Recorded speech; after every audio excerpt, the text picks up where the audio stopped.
Matosi. Jis 2.1 matosi ekranas. Taip. Ok, gerai. Nes pas mane irgi čia daug ekranų, tai aš matau tik tai jūs, bet tai, ką demonstruoju, nematau. Ne? Tai, kaip matote, kaip Vilius sakė, strategija 10 metų, mes stengiamės daryti ją neformalią, įdėjome daug savo širdies ir, kaip sakyt, biški jaudinamės pristatydami dabar jums.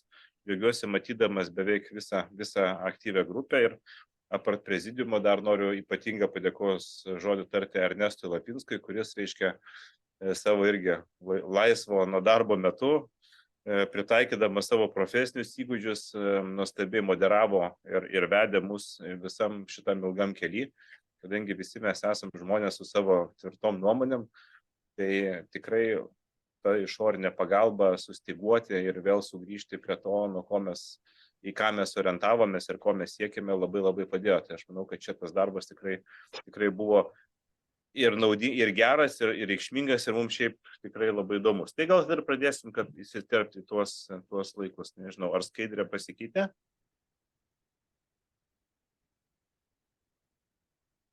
Taip, pasikeitė. Puiku, gerai. Tai visų pirma, reikia apsibrėžti, kas mes tokie esame, ne?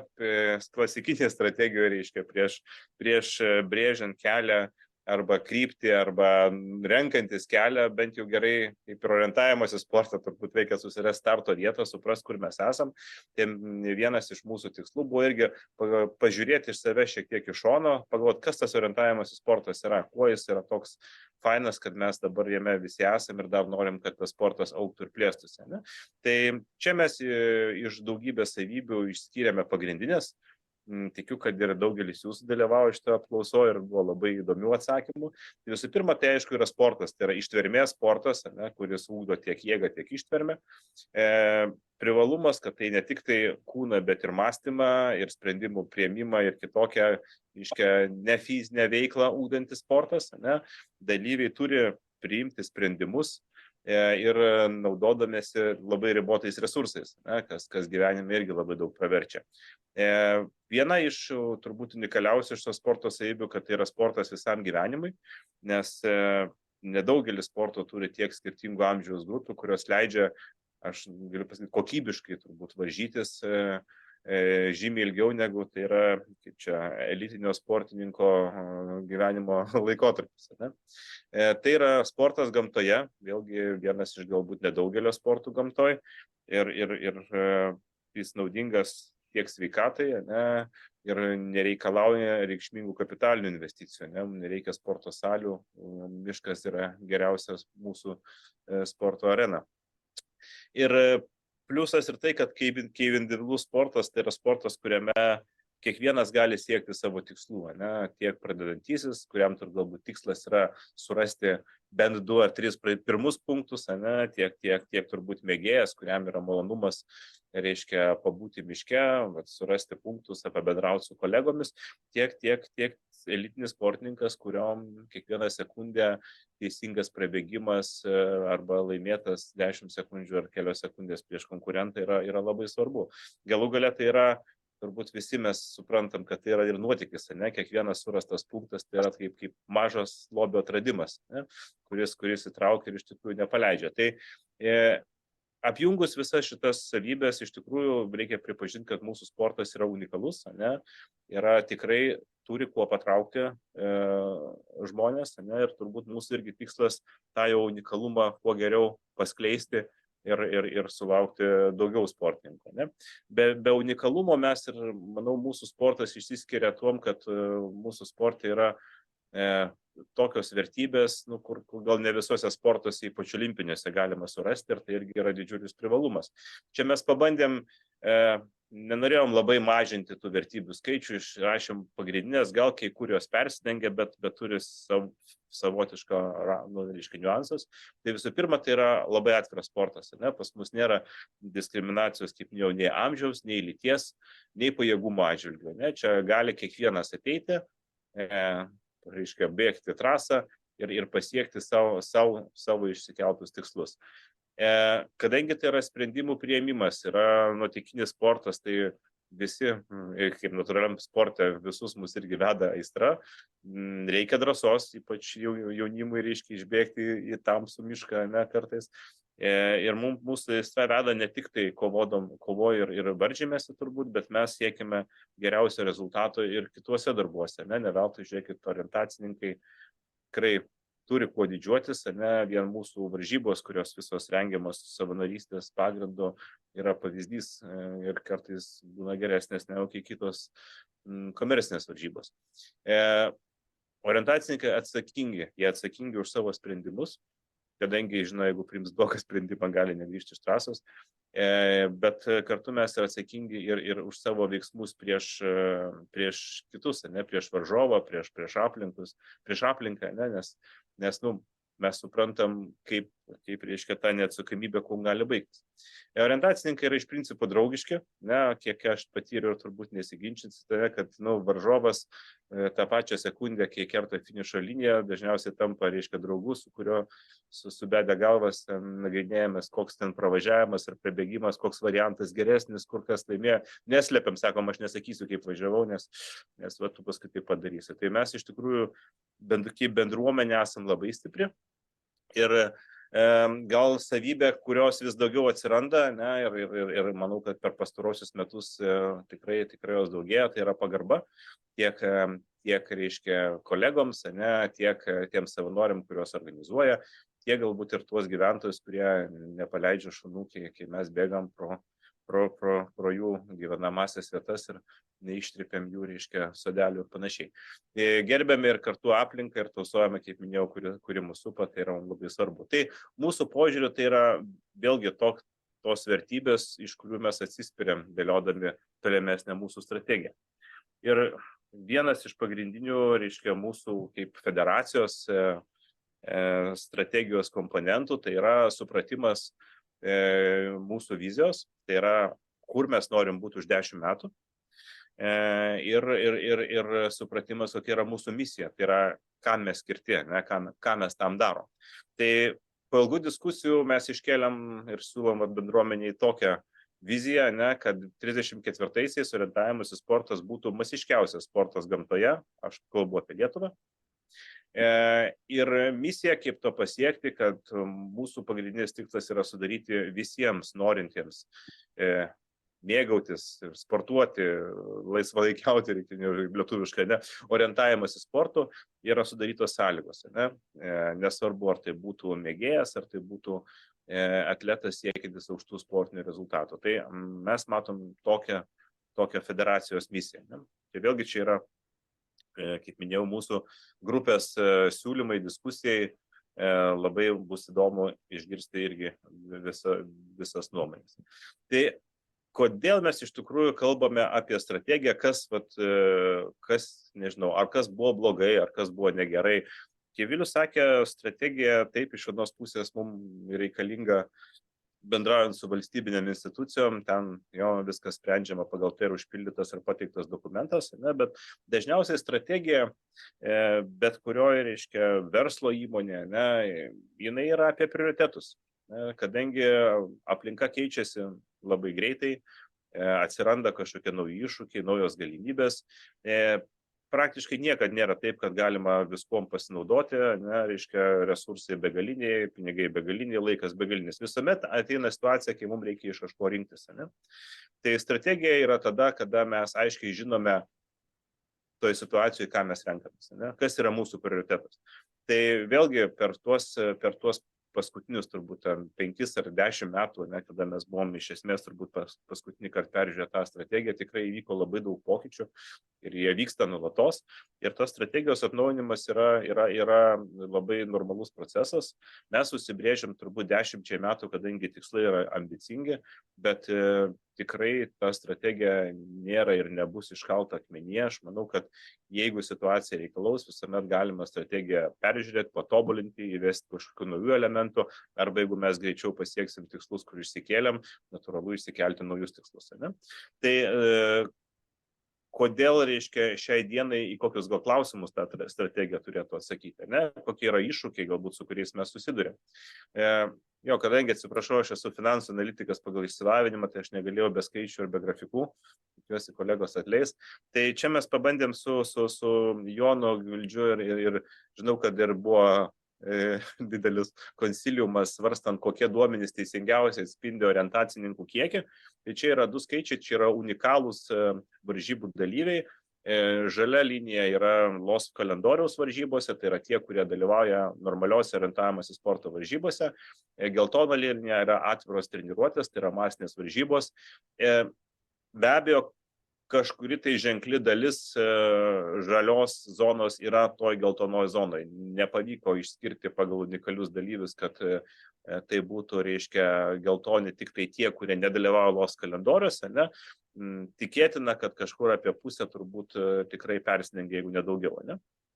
Tai matome, kad pagal, jeigu žiūrėti pagal tuos tikruosius sportininkus, ne, vėlgi čia geltona linija dėl to yra trumpas laikotarpis, nes anksčiau tiesiog nelabai buvo renkami duomenys iš masinio varžybo. Tiksliau, mes dabar, atsiprašau, padariau klaidą, mes labai, kadangi norime būti atviri ir suprantami ne tik tai bendruomenės viduje, bet ir žmonėms iš išorės, nusprendėm, kad reikėtų tą žargoną masinės varžybos kažkaip vartoti nebent tik tai savo tarpę pašnibždom, o reiktų taip padaryti, kad suprastų, ką mes ten veikiam ir kiti žmonės. Tai kaip ir toks priimtiniausias pavadinimas būtų atviros treniruotės. Tai yra suprantamas, kad tai yra atviros, kur gali bet kas ateiti ir treniruotis. Tai nėra kažkokios varžybos, kurias reikia registruotis ar ten reikia kažką labai super mokėti. Tai vat atvirose treniruotėse tas skaičius turbūt yra po ko vidinis teisingiausias, kada jau ten beveik visi organizatoriai tos duomenys siuntė į DB-topą. Tai ką iš šitų skaičių galima matyti, ne, kad iš principo lygis mūsų tų pagrindinių sportininkų, jisai nelabai ir auga. Ta prasme, čia jo COVID-as gal šiek tiek pakoregavo, bet jau kaip ir 23 metai į pabaigą skaičius matyt labai nesikeisis. Tai 1500 aktyvių sportininkų arba unikalių, tai yra tas, kuris sustartavo bent kartą per metus, nėra daug. Ne, ir tas matot, kaip skaičius iš principo jis nelabai smarkiai ir kinta nuo 2003 metų. Jeigu tą liniją dar pratęsti į praeitį, tai jinai kils, ne, ta prasme, praeitį tų sportininkų buvo tikrai daugiau. Potencialo, kaip prašau, yra, nes yra tikrai atvirose treniruotėse dalyvauja daugiau žmonių. Taip mėgėjiškai apjungus abi šitas bazes arba lenteles, apie 4000 žmonių iš viso Lietuvoje yra tie, kurie, galim sakyti, kad šiandien žino, kas tas yra orientavimosi sportas ir jį bent kartą per metus vienokiu ar kitokiu būdu jame sudalyvauja. Ne?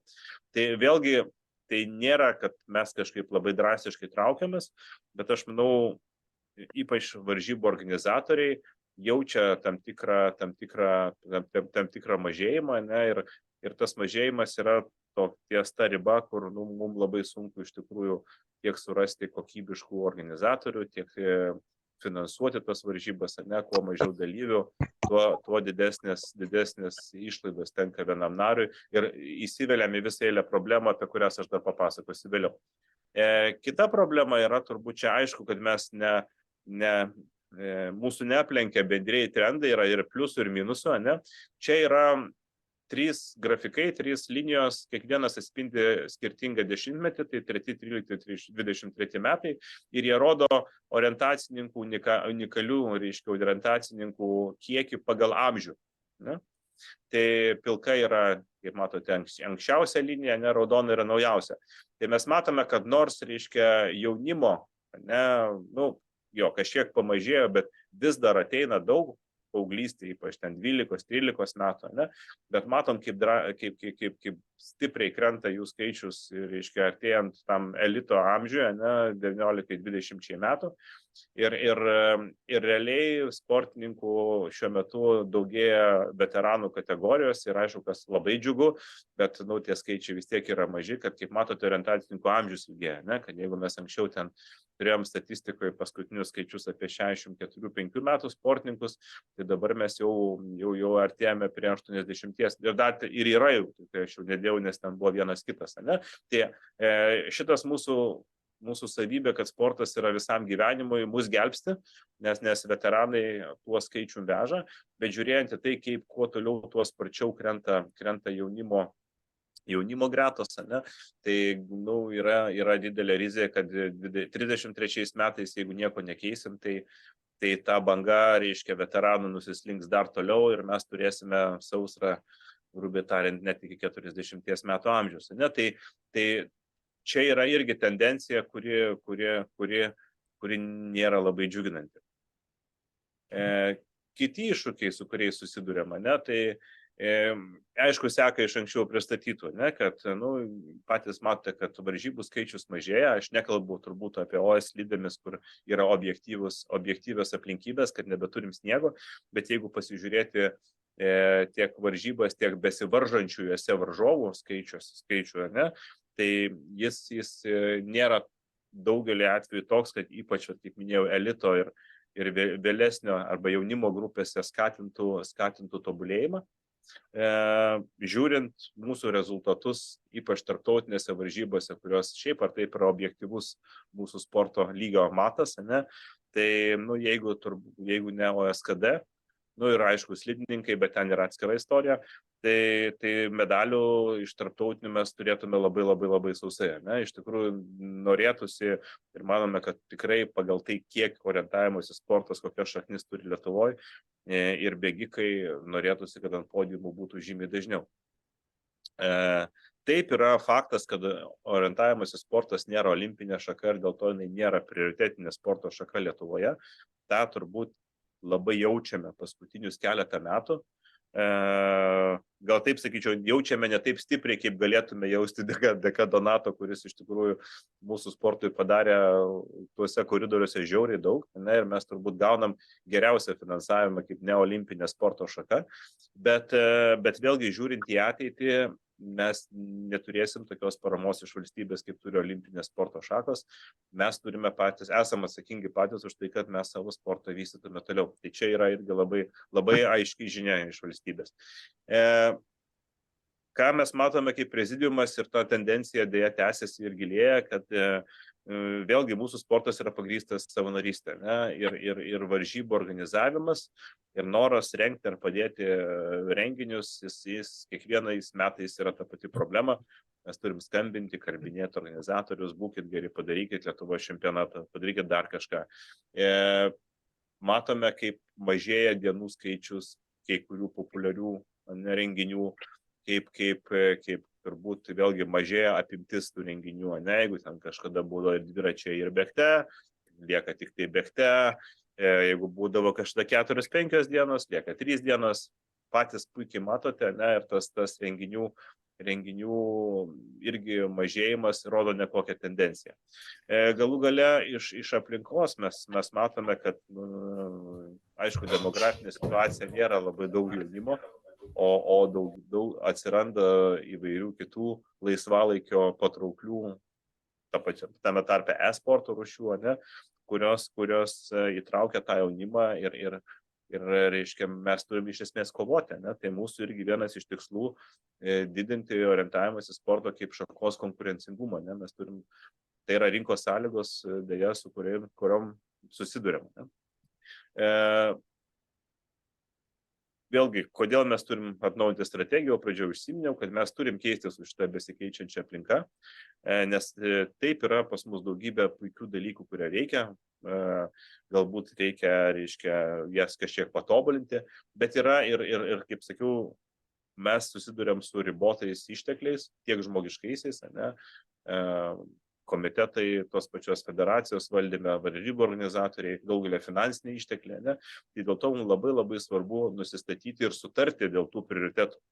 Tai vienas dalykas nusistatyti, kitas dalykas sutarti, visiems suprasti ir visiems reiškia juos žinoti, ne? Nes tada yra turbūt aiškesni kai kurie sprendimai ir kartu lengviau pasiekimi tikslai, ne? Kai visi irkluoja į tą pačią pusę arba traukia virvę į tą pačią pusę, tikrai reiškia rezultatas yra geresnis. Ir prieš perinant jau prie detalesnių dalykų yra, kai žinot, kaip apibendrinimas yra tas tradicinė, taip vadinama SWOT analizė, tai kur mes vėlgi tą konkrečią situaciją pasižiūrime, kur mes esam stiprus, kur mes esam silpni. Tai čia kažkiek pasikartos, bet čia aš manau, kad yra irgi labai geras summary, kad mūsų kokios yra pagrindinės mūsų kaip orientavimas į sporto stiprybės vidinės.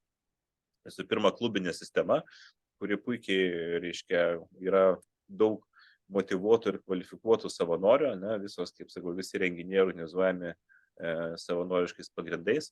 Yra motyvuotas branduolys sportininkų, kuriems šis sportas rūpi.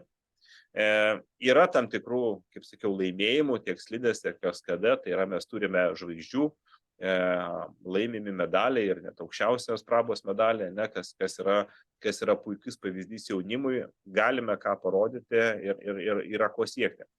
Mūsų sportas yra nereikalaujantis didelių investicijų, tikrai, ir mes laimingi, kad Lietuvoje vis dar turim daugybę prieinamų ir puikių vietovių sportų. Orientavimasis turi gilias tradicijas Lietuvoje.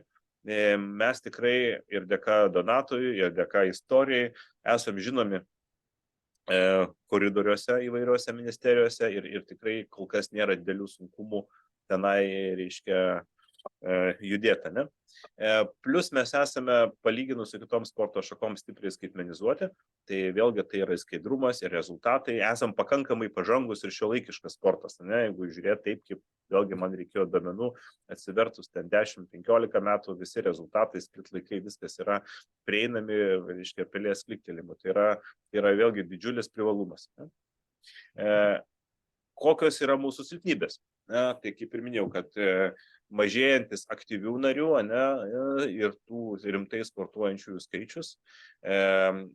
Ypač tai matome ir aukšto sportinio meistriškumo sportininkų gretose, ne, ir motivacija, turbūt ten visi žinote tos problemas su rinktinėmis ir panašiai. Nežinau, ar didžiausia, ar viena iš didžiausių yra, tai yra trenerių problema, ne? Mes turime trenerius, puikius trenerius, bet dėja amžius daro savo, ne? Jaunų trenerių praktiškai nėra. Ruošimo sistema, orientavimas į sporto trenerių, kaip jos ir nėra, naujų atsiranda tik tai pavieniai ir mes tikrai turėsim didelę trenerių krizę pakankamai greitai. Kaip minėjau, yra senstanti orientavimas į sporto bendruomenę, čia yra irgi dėja mes neišimtis. Mažėja aktyviai įsitraukiančių į savanorišką veiklą žmonių. Iš tikrųjų, jaunimas gal yra dalis puikaus jaunimo, bet turbūt vėlgi reikia kitokių paskatų, kitokio paraginimo, kad jis entuziastingai irgi padėtų organizuoti varžybas. Yra žemėlapių problemos. Daug jau apie jas kalbėta. Viena iš rimtesnių problemų yra riboti ir netvarūs finansiniai resursai. Tai vėlgi man kaip irgi finansų analitikų yra didžiulė rizika, kad mes kiekvienais metais, kaip sakyt, dalyvavom tokioje pseudo loterijoje, ne, kiek iškovosim medalių, tiek gausim finansavimo, reiškia, sekančiams metams. Tai natūralu, kad jokių rimtų ir tęstinių programų su tokių metų perspektyvos finansavimu mes net negalim pradėti, ne, nes nežinom, koks bus finansavimas sekančiais metais. Ne, ar nepakeis kokio aprašo, ar vėl neišmes porą, reiškia, šalių iš tų, kurios gali dalyvauti skaitinėse varžybose ir mums paprasčiausiai nebeliks skaitinių varžybų. Ir aišku, klubų sistema, nors mes kaip sakėm, tai yra stiprybė, bet turbūt mūsų tikslas, kad klubai būtų ne vien tik tai sportininkų, reiškia, bendruomenės ar bendrijos ar kažkokie tai, reiškia, susibūrimai, bet jie ir aktyviai dalyvautų siekiant bendrų sporto tikslų, tai yra ugdytų vaikus, jaunimą. Yra klubų, kurie tai daro, bet tai yra vis tik tai labai kol kas dar nedaug. Čia yra irgi didelis potencialas, kurio mes neišnaudojame. Kokios yra galimybės, tai kas kyla iš aplinkos, ne, kokie pokyčiai aplinkoje suteikia mūsų sportui naujas galimybės. Tai matosi tikrai bendra tendencija atsigręžimo į gamtą ir veiklą gamtoj, kas yra puikiai dera su mūsų sporto privalumais. Vis daugiau, reiškia, žmonių laisvalaikį leidžia aktyviai, nes sportuoja savo malonumui ir mūsų sportas su nuotykių elementų iš tikrųjų yra patrauklus tokiem fiskultūrininkai arba čia angliškai fitness vadinasi, ne? Ir aktyvių žmonių amžius auga, ne? Dėl to mūsų, reiškia, vis tiek sveikatos priežiūra, turbūt ir streso mažėjimas, ne? Žmonės išlieka aktyvūs ilgesnį laiką ir aišku, mūsų sportas, kuriame galima iš principo be jokio amžiaus apribojimo aktyviai dalyvauti, jis tampa ir įdomesnis ir reikalingesnis. Tai yra šitos galimybės, kurias mes tikrai galim išnaudoti. Ne? Aišku, yra ir grėsmės kylančios iš vystymosi aplinkos. Mes visų pirma, kad turbūt ne olimpinė ir nežinau, aš tai gal toks biškai skeptikas buvau to judėjimo, tai panašu, kad jau, man atrodo, ir tarptautinė federacija po biškai tas olimpinės viltis palaidoja. Nelabai tapsime su olimpinė šaka, aišku, tai mūsų stato į tam tikrą kategoriją. Vėlgi naujų techninių ir visokių patrauklių su aktyviais dirgikliais kitų sportų konkurencija ir vėlgi laisvalaikio įvairios veiklos. Kas mes irgi sakėme, reiškia, čia turbūt yra kai kurių, ypač ten medicinos įstaigų savanaudiškas, bet tas pavojus kiekvieną pavasarį rudenį skalandymas apie baisius pavojus miške, jis irgi formuoja tam tikrą viešąją nuomonę, su kuria reikia kovoti ir kažkaip ją reikia apsukti. Taip pat ir valstybės politika, augantis ribojimai tiek saugomų teritorijų, tiek lankymosi miške, kas organizuoja varžybas, žinot, kad kiekvieną kartą gauti leidimus vis sunkiau. Ir vėlgi dėl visų saugumų bando žmonės apsaugoti nuo pats savęs, tai yra pačių savęs, tai yra griežtėjantis veiklavimai renginiams, tai yra tam tikros reguliacinės aplinkos, kur turbūt puikiai suprantat dar sritis, kurie mes esam labai kol kas laisvi, gal COVID-as biški pakeitė tą požiūrį, ne? Bet vėlgi daug dalykų mes turbūt nedarom taip, kaip reikėtų daryti visiškai pagal įstatymo raidę, nes tiesiog tada varžybos kaip ir neįvyktų. Tai va čia yra grėsmės, kurias reikia žinoti ir suprasti. Ne? Ir tada pabaigai dar, kodėl mes būtent nesiimam spręsti vienos problemos, ne? Mes kalbam apie visą strategiją, apie visą kompleksą, čia turbūt nuo ko ir pradėjau. Kad iš tikrųjų, jeigu pažiūrėtume ir mes irgi paprašėm paklausti, jūs daug kas atsakėte, keliai į orientavimus į sportą yra labai įvairūs, kadangi tikslai yra individualūs, ne? Tai dažnai ir keliai individualūs. Vienas ateina per tėvus, kitas ateina per mokyklą. Reikia mums ieškoti ir komunikuoti ir naudoti daugybę įrankių ir kelių tam žmonėm pasiekti. Ne? Dėl to mes turim veikti įvairiais būdais ir priemonėm. Ne? Kitas dalykas, kad mūsų sportas yra kompleksinis. Ne? Jis yra toks sudėtingas, apie ką aš ir minėjau, čia bandžiau gal tokių pavyzdžių pailiustruoti, kad mes konstatuojam, kad neauga arba, sakysim, mažėja aktyvių sportininkų skaičius. Kokią tai turi pasiekmę, ne? Mažėja konkurencija, automatiškai krenta meistriškumas, jau mes irgi tą klausimą kaip ir kalbėjome. Jeigu yra mažesnis meistriškumas, natūraliai, kad mažiau iškovojama pergalių tarptautinėse varžybose, tas sukelia mažesnį valstybės skiriamą finansavimą. Dėl ko federacija vėlgi tas lėšas perskirstydama turbūt negali skirti paramos, reiškia, tiek daug remti treneriams, jaunimo stovyklos ir taip toliau, kurios, reiškia, kur negali žmonės patys apsimokėti. Ne? Rezultate yra mažėja orientavimas į sporto patrauklumas, nes, jeigu pačiam reikia mokėti iš stovyklą, aš ten nevažiuosiu. Vėlgi treneriai išeina iš darbo, nes jiems nėra intereso dirbti už kapeikas.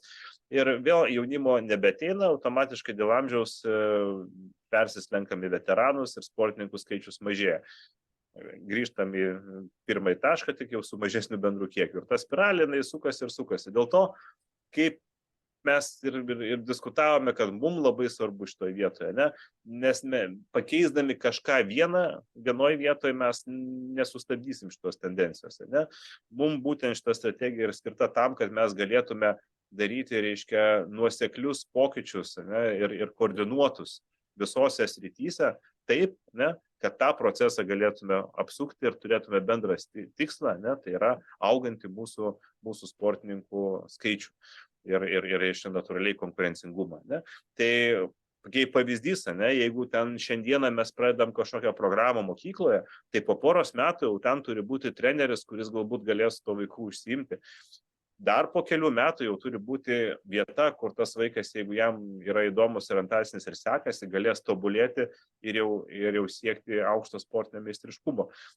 Tai kad tą visą pasiekti, ne, mes turime puikiai suprasti, reiškia, visą šitą mūsų aplinką, ne, ir daryti tuos mažus žingsnius kiekvienoje srityje. Ne. Tai gal turiu daugiau nesiplėsiu, bus klausimų atsakysiu, aš tada perdodu žodį Viliui ir jisai pakalbės tada apie būtent mūsų pagrindinės strategijos kryptis, tikslus ir prioritetus. Jurgi, puikiai papasakojo apie visus mūsų iššūkius, problemas ir dėl ko kalbam, bet grįžtant į pačią esmę ir apie pačią strategiją, tai nusprendėm ir įsivaizduojam, kad turėtų būti pagrindinės prioritetinės strateginės kryptis. Ir kiekviena ta kryptis turi savo aišku tikslus. Tai pirma, masiškumas. Tai faktas, kad be žmonių skaičiaus matėt problematikoje, kad mūsų sportas niekur nekeliaus. Tai siekis yra, kad pastoviai dalyvių skaičius augtų ir kad orientavimo sportas būtų prieinamesnis. Tai turim išsikėlę ir kiekybinius tikslus. Antra kryptis meistriškumas. Tai be medalių pasaulio čempionatuose ir be geros sportininkų bei trenerių ruošimo sistemos mes nieko nepasieksim. Tai tikslas turėti kokybišką trenerių bei sportininkų ruošimo sistemą bei, aišku, kaip pastebėjau, tarptautinių renginių reguliarus organizavimas Lietuvoje bus ir yra vienas iš tų prioritetų, ką pastoviai turime turėti. 20 metų atgal Rimanto Mikaičio laikais ta buvo federacija pasiekus, tai noras grįžti į tą pačią sistemą, kuomet kas 2 metus turim tus renginius. Trečia kryptis žinomumas. Tai yra noras, kad žmonės ne tik žinotų, bet ir suprastų orientavimosi sportą. Tai mūsų tikslas bus kelti žmonių suprantančių orientavimosi sportą kiekį. Ir ketvirta kryptis tai būtų tvarumas. Tai nėra tik apie aplinkosaugą, tai tvarus norim būti tiek savo finansais, tiek organizacija, tiek aplinkos išsaugoti. Jeigu detaliau, tai pirma kryptis masiškumas.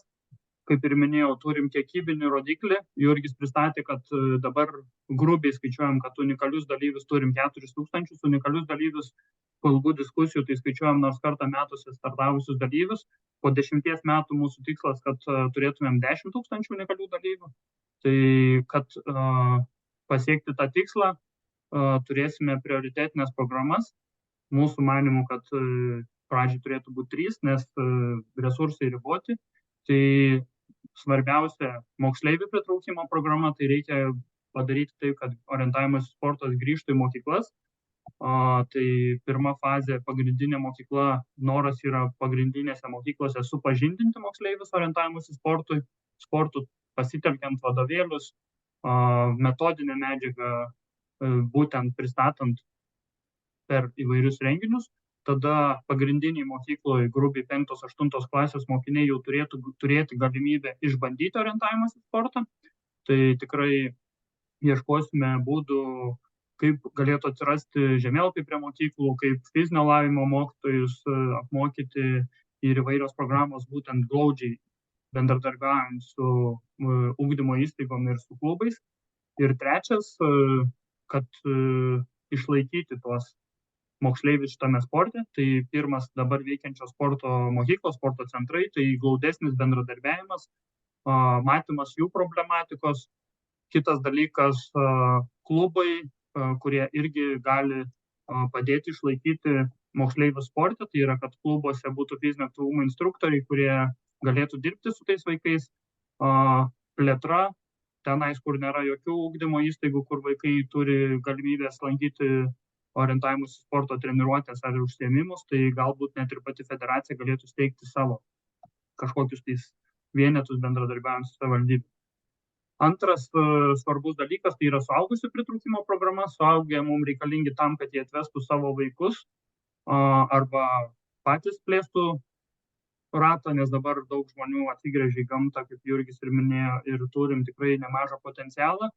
Tai noras yra labiau bendradarbiauti su atvirų orientavimo sporto treniruočių, kaip žargonų masinių organizatoriais, vykdytojais. Tai reikia, kad jų būtų daugiau, geografija būtų platesnė ir kad iš federacijos pusės būtų didesnis palaikymas, gal čia komunikacijų labiau, ar tai vieninga sistema, kad visi renginiai matytųsi. Yra visokių minčių ir šiandien taip detaliai nelysim, bet būtent, kad bendradarbiauti labiau su masinių organizatoriais. Tada, kad pats orientavimo sportas būtų labiau prieinamas, tai kad didžioji daly varžybų būtų open grupės, trumpesnės trasos, būtent tiem mėgėjam, kurie dar nėra pasiruošę įveikti Lietuvos čempionato lygio trasų, bet jie jau pabandė orientavimo sportą masinėse ir nori ateiti į tą tokį aukštesnio lygio renginuką. Ir trečias uždavinys tai yra nuotykių formato renginių palaikymas. Tai būtent bendradarbiauti su rogainingais, multisportais ar kitais visais renginiais, kur tik tais yra orientavimosi sporto elementų ir tuos potencialius dalyvius pritraukti prie normalių varžybų. Ir trečia programa yra fizinio aktyvumo instruktorių programa. Čia yra šiek tiek sudėtingas pavadinimas dėl to, kad keičiasi sporto įstatymas. Trenerio savoka dalinama į tam tikras dalis, tai yra fizinio aktyvumo instruktorius, bet kuris iš mūsų čia esančių gali būti fizinio aktyvumo instruktorių, pabaigę tam tikrus mokymus. Tai ir yra noras šią programą aktyviai vystyti tam, kad mes kiekvienam klube galėtumėm turėti tam fizinio aktyvumo instruktorių, ar tai jisai būtų savanoriškų pagrindų, ar tai jisai būtų apmokamų pagrindų, bet būtent pabaigus tos mokymus būtų galima dirbti su vaikais. Taip pat yra noras integruoti studentus, moksleivius bei suaugusius savanorius, kad jie tais instruktorių padėjėjais galėtų tapti. Čia yra dar žemesnio lygio, kaip ir dabar jis vadinasi trenerio, bet ten pakopos pagal naują sporto įstatymą keičiasi. Tai reikia kelių valandų kursus praseiti ir tu gali jau padėti tam tikrajam treneriui. Ir pritraukti potencialius fizinio aktyvumo instruktorius. Tai reiškia, kad bendradarbiauti su giminingom sporto šakom, nebūtinai giminingom sporto šakom, persiviliot galbūt iš kitų sporto šakų tam tikrus žmonės gebančius bendrauti su vaikais, su suaugusiais ir taip plėsti orientavimo sporto dalyvių skaičių. Antra kryptis prioritetinė ir strateginė, tai yra meistriškumas. Tai kaip Jurgis ir minėjo, nors medalius ir turim OSKD disciplinoje šiais metais kaip niekad daug, taip pat žiemą Judita mus džiugino jau keliarius metus iš eilės medaliais, bet iš principo, kas liečia bėgte, tai esam stagnacijai. Jeigu dar jaunių grupiai pavyksta pasiekti tam tikrų neblogų rezultatų, bet elito grupėse tai turim tikrai rimtų problemų. Tai pagrindinis tikslas mūsų yra turėti pačią rengimo sistemą. Ne dalyvavimo, ne finansavimo, bet sportininkų ir trenerių rengimo sistemą. Kad mes turėtumėm aiškiai efektyvę sistemą, kuri rengia sportininkus ir trenerius. Turėdami šią sistemą galimai turėtumėm tada kovoti dėl gerų vietų tarptautinėje arenoje. Ir aišku, kaip minėjau, noras organizuoti tarptautinius renginius reguliariai, o šios renginius galėsim organizuoti tik tada, kai turėsim pakankamai rengėjų, o rengėjų galim turėti keliant jų kvalifikaciją. Rengėjų tai organizatoriai, žemėlapininkai, sekretoriai ir visi kiti žmonės reikalingi aptarnaujant tas tarptautinės varžybas. Tai pirma programa tikslo įgyvendinimui prioritetinė yra aukšto meistriškumo sportininkų rengimo programa. Tai tikimės, kad jau nuo kitų metų galėtumėm ją pradėti vykdyti. Tai yra Team Lithuania koncepcijos parengimas bei įgyvendinimas. Tai mintis yra ta, kad pasiruošimą norim atskirti nuo dalyvavimo. Dalyvavimas tai yra, kuomet rinktinės jau važiuoja į pasaulio ir Europos čempionatus, o pasiruošimas tai yra tada, kada rinktinės efektyviai ruošiasi. Ir ruošiasi apgalvotai, turint vyr trenerius. Trenerius turim turėti tiek OSBT, tiek OSKD. Duotuoju momentu mes turim komandos vadovus, bet ši kryptis buvo parinkta prieš kokius 4 metus, bet be vyr trenerio tiesiog mes matom, kad mes toli neisim, nes reikia, kad kažkas vienytų tos sportininkus, jungtų ir kad prižiūrėtų jų treniruotės ir kad galėtumėm judėti priekį.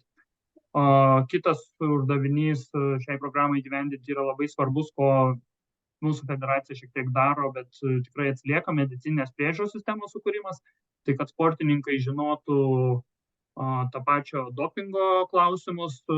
Nežinau, kiek matėte šiandien skandalai po Vilniaus maratono mėgėjų dopingo vartojimų, tai kad nebūtų mums taip niekada, taip pat, kad traumų prevencija sportininkam būtų, kad fiziologiniai tyrimai nuolatiniai būtų, tai turim sukurti šitą visą medicininės priežiūros sistemą.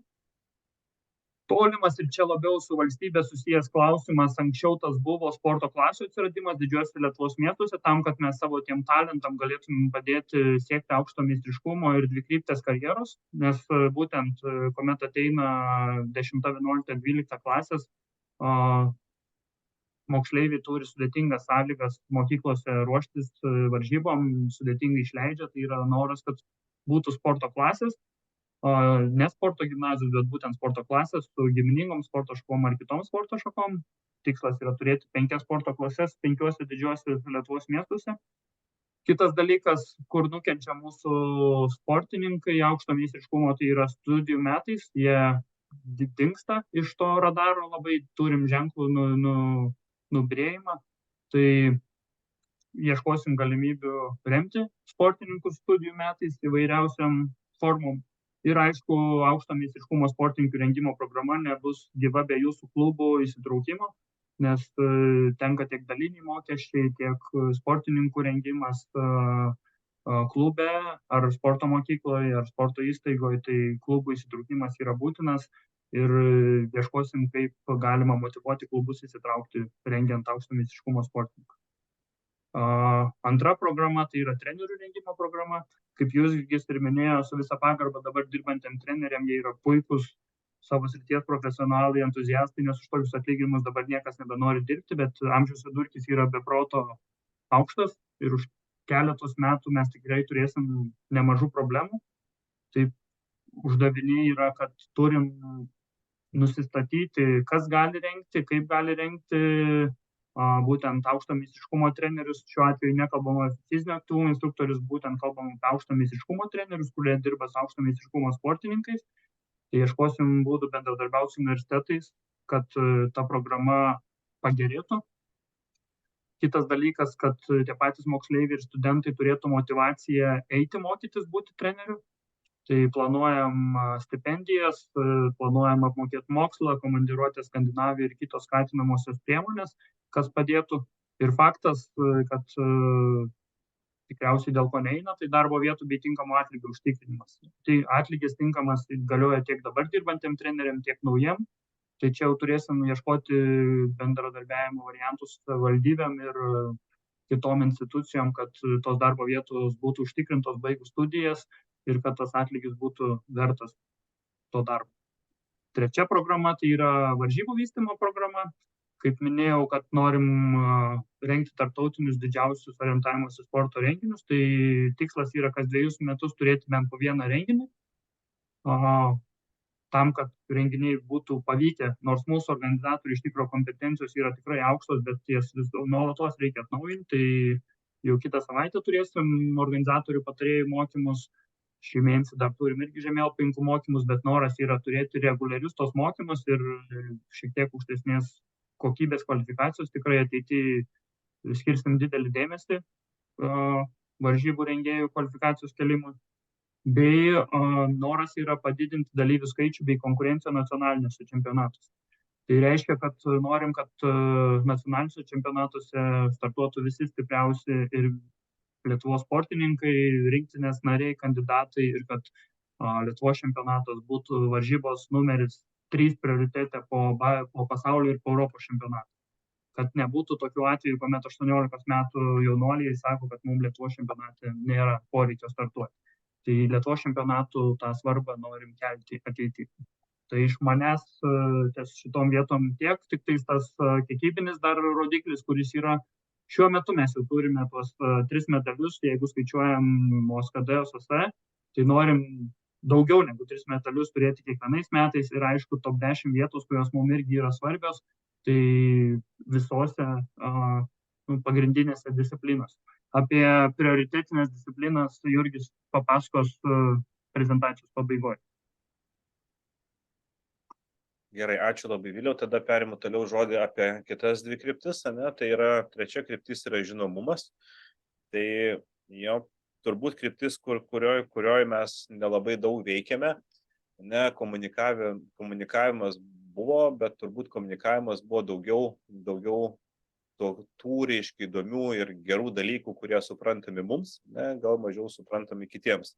Tai viena iš strateginių krypčių, vėlgi, kuri glaudžiai susijusi su pirmąja, su masiškumu, orientavimą į sportą reikia suprasti, tam, kad juo domėtis, tam, kad sekti varžybas ir galbūt ateityje sudalyvauti tam sportą. Dėl to vienas iš mūsų tokių pagrindinių prioritetinių krypčių, tai yra trečia kryptis, yra orientavimas į sporto žinomumo didinimas, tai yra noras, kad būtų daugiau žmonių Lietuvoje suprantančių orientavimas į sportą. Kaip mažą nuokrypį galiu pasakyti, diskutavom su čekais ir sakė, pas juos, kai Čekijoje atsirado atskiras sporto kanalas, kadangi, sakė, jis neturėjo realiai ką transliuoti, tai transliuodavo viską, ką jam duodavo. Ir jis pradėjo transliuoti orientavimas į sporto varžybas. Realiai, sakė, turbūt po kokių 2-3 metų, to nuolatinio transliavimo žmonės pradėjo suprasti, pradėjo domėtis ir tas, sakysim, orientavimas į sporto ir žinomumas ir supratimas Čekijoje, kas yra, nemaža dalim susijęs ir su tokia, atrodo, atsitiktinė situacija. Tai rodo, kad iš tikrųjų švietimo reikia ir dėl to mūsų noras, reiškia, yra ir tikslai inicijuoti, mes taip net ne komunikavimo, o orientavimas į sporto reklamos programą, ne? Kad mes iš tikrųjų komunikuotume mūsų to sporto privalumus, pristatytume bendruomeniai, kuri nieko nesupranta apie orientavimąsi į sportą, koks tai yra. Supirkote jūs? Nešnekėdavo. Aliu, aš atsiprašau, kažkas išsijunkit mikrofoną, arba čia klausimas buvo. Viskas gerai. Jo. Tai mums reikia komunikuoti privalumus, ne? Tai gali būti ir vienas, kaip minėjau, kad mes turime žvaigždžių.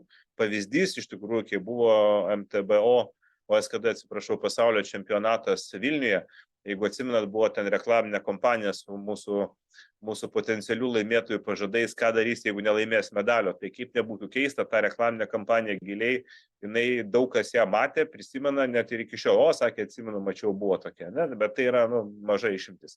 Mes turim naudoti šiuolaikinius reklamos kanalus, nes mes turim skirtingas tikslinės auditorijas, turbūt. Vieną naudosime kreiptis į paauglius, kurie ieško kuo užsiimti, kitą turbūt jų tėvus, kad motyvuot, kad jeigu sūnus pasakys, aš noriu eiti orientacinį, sakytų, ką, durnas, ar kur tu čia nori eiti, ne?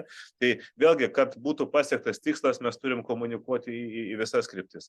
Be to dalyvauti įvairiuose renginiuose, ką mes ir dabar darom, tik turbūt su ypatingu, reiškia, tuo tikslu, kad pabrėžiant tą fun elementą, paprastą įtraukti, reiškia, į kažkokį paprastą orientavimosi užduotį, kad vėlgi žmogus susidomėtų, o jau paskui palaipsniui galim būtų jį išvesti ir tą baisų tamsų mišką, ne, kuriam turbūt miesto gyventojai, kuriam jis vis dar yra toksai baisus.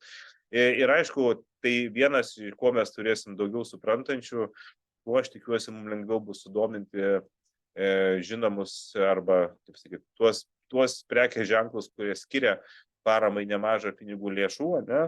Nes vėlgi tai yra viena iš tvaresnių ir ilgalaikiškesnių finansų užsitikrinimo būdų, ne? Ilgalaikės sutartys, matome, kaip maratonai, kitos sporto šakos, kaip kompanijos tikrai nori asocijuoti su tuo, kas sveika, naudinga sveikatai, tvaru ir panašiai. Tai čia yra toks rimtas mūsų tikslas, laimė turim žmonių, kurie tai sugeba daryti, ne? Bet aš manau, kad mūsų sporto ateities augimų tai yra labai labai svarbi kryptis, ne? Ir ketvirta kryptis, jinai atrodo skamba turbūt banaliai, tas tvarumas, bet kaip Vilius ir minėjo, mūsų tikslas ne tik tai būti tas tvariu, reiškia, kad naudot mažiau plastiko, kas irgi beje labai svarbu, ne? Bet aš tai matau tvarumą kaip visų pirma finansinį tvarumą, ne? Tai tam, kad mūsų organizacija galėtų vykdyti savo išsikeltus tikslus, jinai turi turėti pakankamų resursų tuos tikslus įgyvendinti, ne? Ir tvarūs finansai yra vienas iš pagrindinių garantų tam, ne? Tai finansinio tvarumo programos pagrindiniai uždaviniai visų pirma tai yra, kaip sakyti, prisitaikyti ir turbūt geriau išnaudoti tos priemonės, kurios yra dabar, nes noriu pasakyti, kad dabar 75% mūsų viso federacijos biudžeto, o jeigu ten turbūt atskaitant įvairius kompensacinius mokėjimus, tai ir dar daugiau, eina iš aukšto sportinio meistriškumo lėšų. Tai yra priklauso, kaip ir minėjau anksčiau, nuo uždirbtų medalių, laimėtų, atsiprašau, medalių, tose varžybose, kuriuose, reiškia, skaitosi skaičius.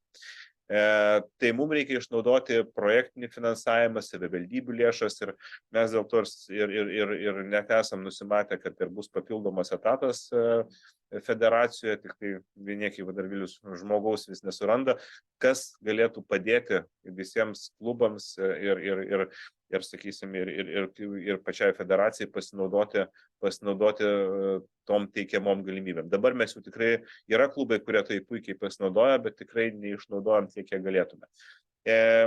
Yra galimybė dalyvauti komercinėse projektuose, pavyzdžiui, galiu sakyti, Britų federacija iš komercinių projektų užsidirba apie 40% viso savo metinio biudžeto. Tai vėlgi naujas sritis, yra įvairios galimybės, tikrai turime resursų tam, ir tai galėtų būti vėlgi atskira finansavimo kryptis.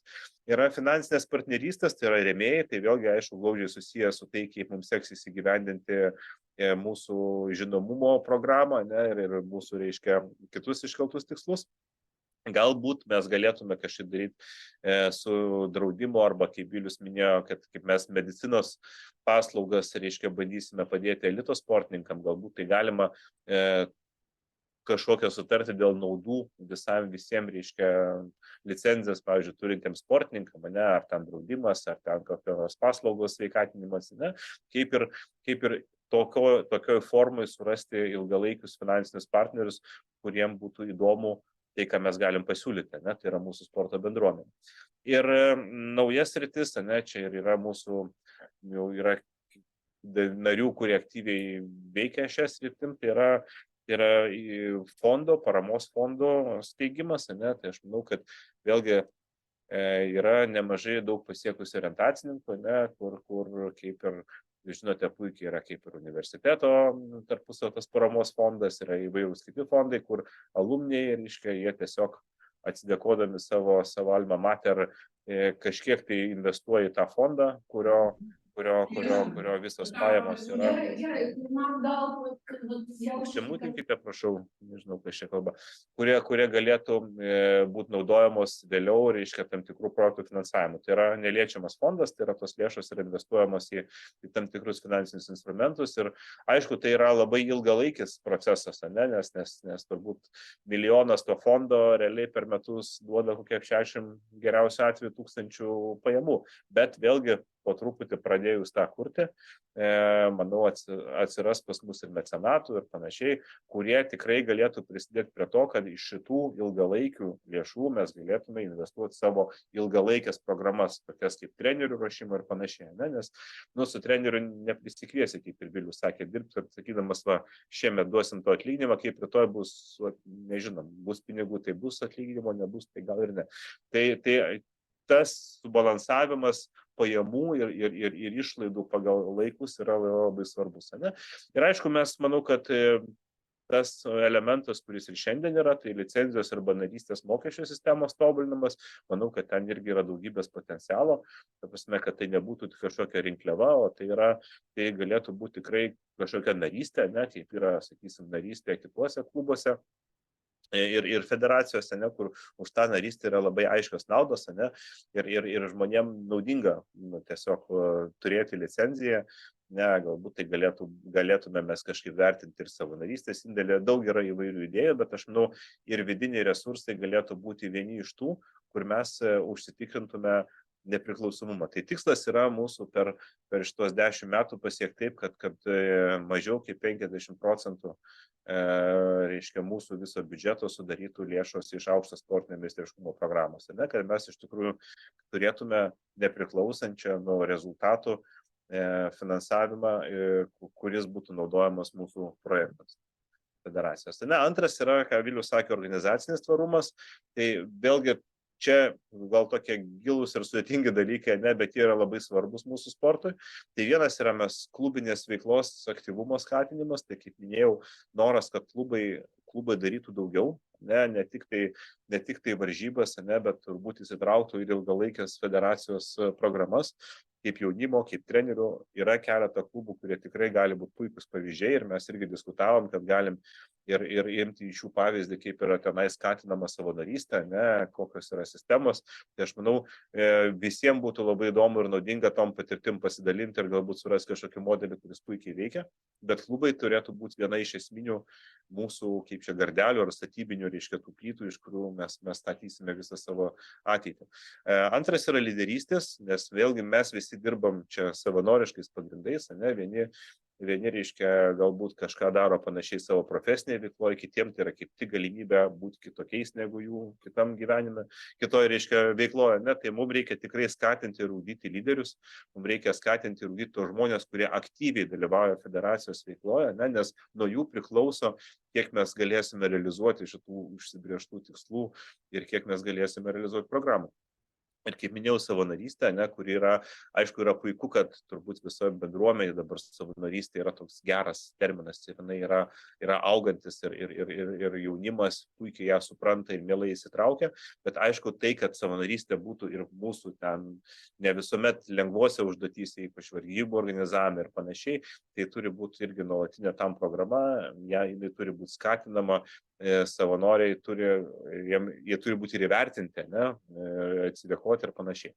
Ir labai svarbi yra nefinansinės partnerystės skatinimas, tai yra kaip ir iš tų grėsmių, ką aš minėjau SWOT analizėje, aš manau, kad mes turime, aiškiai, mes jau žengiam tam tikrus žingsnius, dėkui irgi vėlgi naujėsiam mūsų orientacininkam tiek su saugomų teritorijų reiškia tarnyba, bet aišku, tiek su girininkijom, tiek su kitais, nuo kurių priklauso didelė dalim mūsų veiklos, kaip sakyti, lengvumas, mes turėtume su jais turėti stipresnę partnerystę, pažiūrėti, galbūt galim jiems suteikti kažkokią naudą, nežinau, pavyzdžiui, kiek mes darėm varžybų, tai miškininkai visuomet labai mielai naudodavo visi mūsų žemėlapiais ir sakė, čia, sakė, labai čia, viskas aišku, duokit, gal gali dar daugiau mums duoti tokių dalykų, Tai galbūt mes galim surasti kažkokių kampų, kad iš tikrųjų mažinti riziką, reiškia mūsų pagrindiniam sporto veiklai.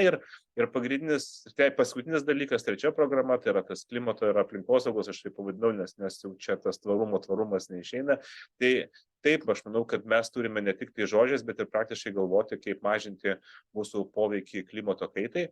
Tai Vilniaus labai geras pavyzdys buvo, kad paprasčiausias turbūt prie mūsų visos elektronizacijos yra lengviausias susimesti keliem, kad nevažiuoti vienas žmogus viena mašina į varžybas. Tai gali būti vienas iš tokių pavyzdžių, kur mes tikrai galim pasikeisti. Kitas yra, žinau, iniciatyva kita, kad būtų nuolatiniai numeriai dviračiams ir panašiai. Tai aišku, mūsų sportas nėra labai taršus, turbūt žemėlapiai ant neplyštančio popieriaus yra taršiausias elementas, kurį mes dabar turim. Bet vėlgi kartu su tarptautinė federacija, kuri irgi aktyviai dabar yra šitoje programoje, mes turime siekti padaryti sportą neutralų gamtai, mažinti jo pėdsaką.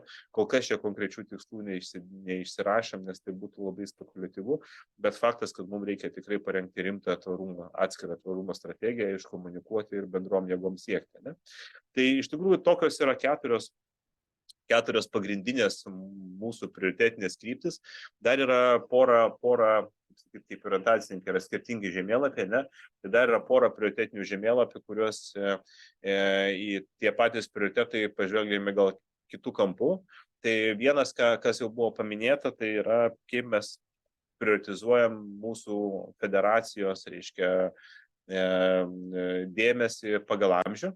Tai čia yra prioritetų žemėlapis pagal amžių, tai yra, kaip ir Vilius minėjo, mokyklos, reiškia, pradinės ir vidurinės mokyklos moksleiviam, tai federacijos prioritetas yra masiškumas, tai yra tikslas supažindinti su orientavimuose sportu, sudaryti sąlygas išbandyti ir galbūt pradėti, reiškia, savo malonumui taip lengvai treniruotis. Tada, reiškia, reiškia, sulaukus gimnazijos amžiaus, ne, ir iki 24 metų amžiaus plius minus, ne, tai federacijos pagrindinis prioritetas yra aukšto meistriškumo, reiškia, programa sportas. Tai reiškia, kad mes nuo gimnazijos pagrindinį dėmesį skirsime vis tik tai tom programom, kur būtų sudarytos sąlygos ugdyti sportininkus, ugdyti aukštą sportinį meistriškumą, vėlgi dėl to, kad tai vis dar yra rimta mūsų federacijos finansavimo dalis, ne, ateinanti iš šitos srities, plus mes turime pasiekti rezultatų tam, kad vėlgi būtų, kaip ir anksčiau buvo pasakyta, pavyzdys jaunimui, kurie ateis į sportą. Ne? Ir virš 35 metų vėl mes grįžtame prie masiškumo, ne? Mūsų tikslas atvesti suaugusius, kurie iš vienos pusės padėtų, reiškia, dalyvių skaičiumi ir gausintų varžybas ir lengvintų jų organizavimą ir atneštų daugiau džiaugsmo organizatoriams, bei aišku atvestų, įsitraukę į sportą, atvestų savo vaikus ir išliktų mūsų aktyvūs nariai, rėmėjai, galbūt ir aktyvūs lyderiai, ne, iki pat senatvės. Ne? Tai šitos dvi programos, kur labai aiškiai yra arba, ne? Ta prasme yra vienam amžiui masiškumas, kitam amžiui meistriškumas, komunikavimo programa arba žinomumo, reiškia, žinomumo kryptis, tai yra reklamos programa, jinai aišku apima visas amžiaus kategorijas, tik natūralu, kad reiškia, mes skirtinga žinutė yra siunčiama skirtingoms amžiaus kategorijom, ne? Kad jeigu mes jaunimą daugiau jį gundom, viliojam, kad ateik, išbandyk, čia yra labai faina, ne? Turbūt tada einant į studentišką amžių mūsų tikslas išlaikyti, ne? Kad nepabėgtų, kad jo čia yra galimybės, čia yra ir medaliai, ir turbūt, kaip Vilius sakė, galimybės įsitraukti vėliau ir federacijos veiklą ir panašiai, ne? O jau brandesnio amžiaus turbūt yra keletą pagal tikslinės grupės, gal tie, kurie sportavo, juos priminti jiems ir sugundyti sugrįžti, ne? Kitiem galbūt aktyvesniems sudominti, galbūt vyresnio amžiaus žmonėm vėlgi pasakyti, o kodėl dar nevėlu, dar galime užminti ir panašiai. Ne? Čia yra turbūt skirtingos žinutės, bet reklamos programa apima visus tikslus. Aišku, tvarumas yra pagal amžiaus kategoriją, mes kažkaip neskirstom, tai kol kas jo čia nėra. Kitas yra žemėlapis pagal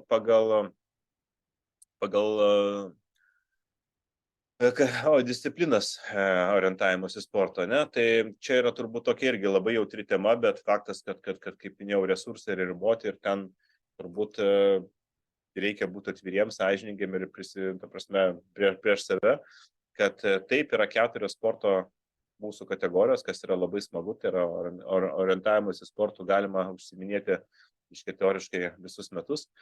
Tai mes tikrai federacija kaip tiek dalyvavimą, tiek informavimą, tiek techninį palaikymą skiriame absoliučiai visoms disciplinoms, ne? Tai čia yra, reiškia, mes nesakom, kad kažkokios disciplinos mes neapimam, ne? Tačiau, kai mes kalbam apie finansavimus, ne, apie kažkokius federacijos vykdomus projektus, atsiranda savokos prioritetinės ir neprioritetinės disciplinos, ne? Tai natūralu, kad, ta prasme, visų pirma, lėšos yra, jeigu yra vėlgi klausimas, kam skirti lėšas ten ar ten, tai didesnė dalis bus skirtos prioritetiniam disciplinom, mažesnės neprioritetiniam disciplinom. Kodėl dabar atsirado šitos disciplinos ir kur, tai, turbūt OS takais yra pagal visiškai turbūt minimalų dalyvių kiekį, ne, ir ten, aišku, vėlgi ten kol kas Lietuvoje OS takais yra tikrai labai nedidelė bendruomenė ir ten, vėlgi, žiūrint ir varžybų, ir narių skaičių, tai yra labai nedaug.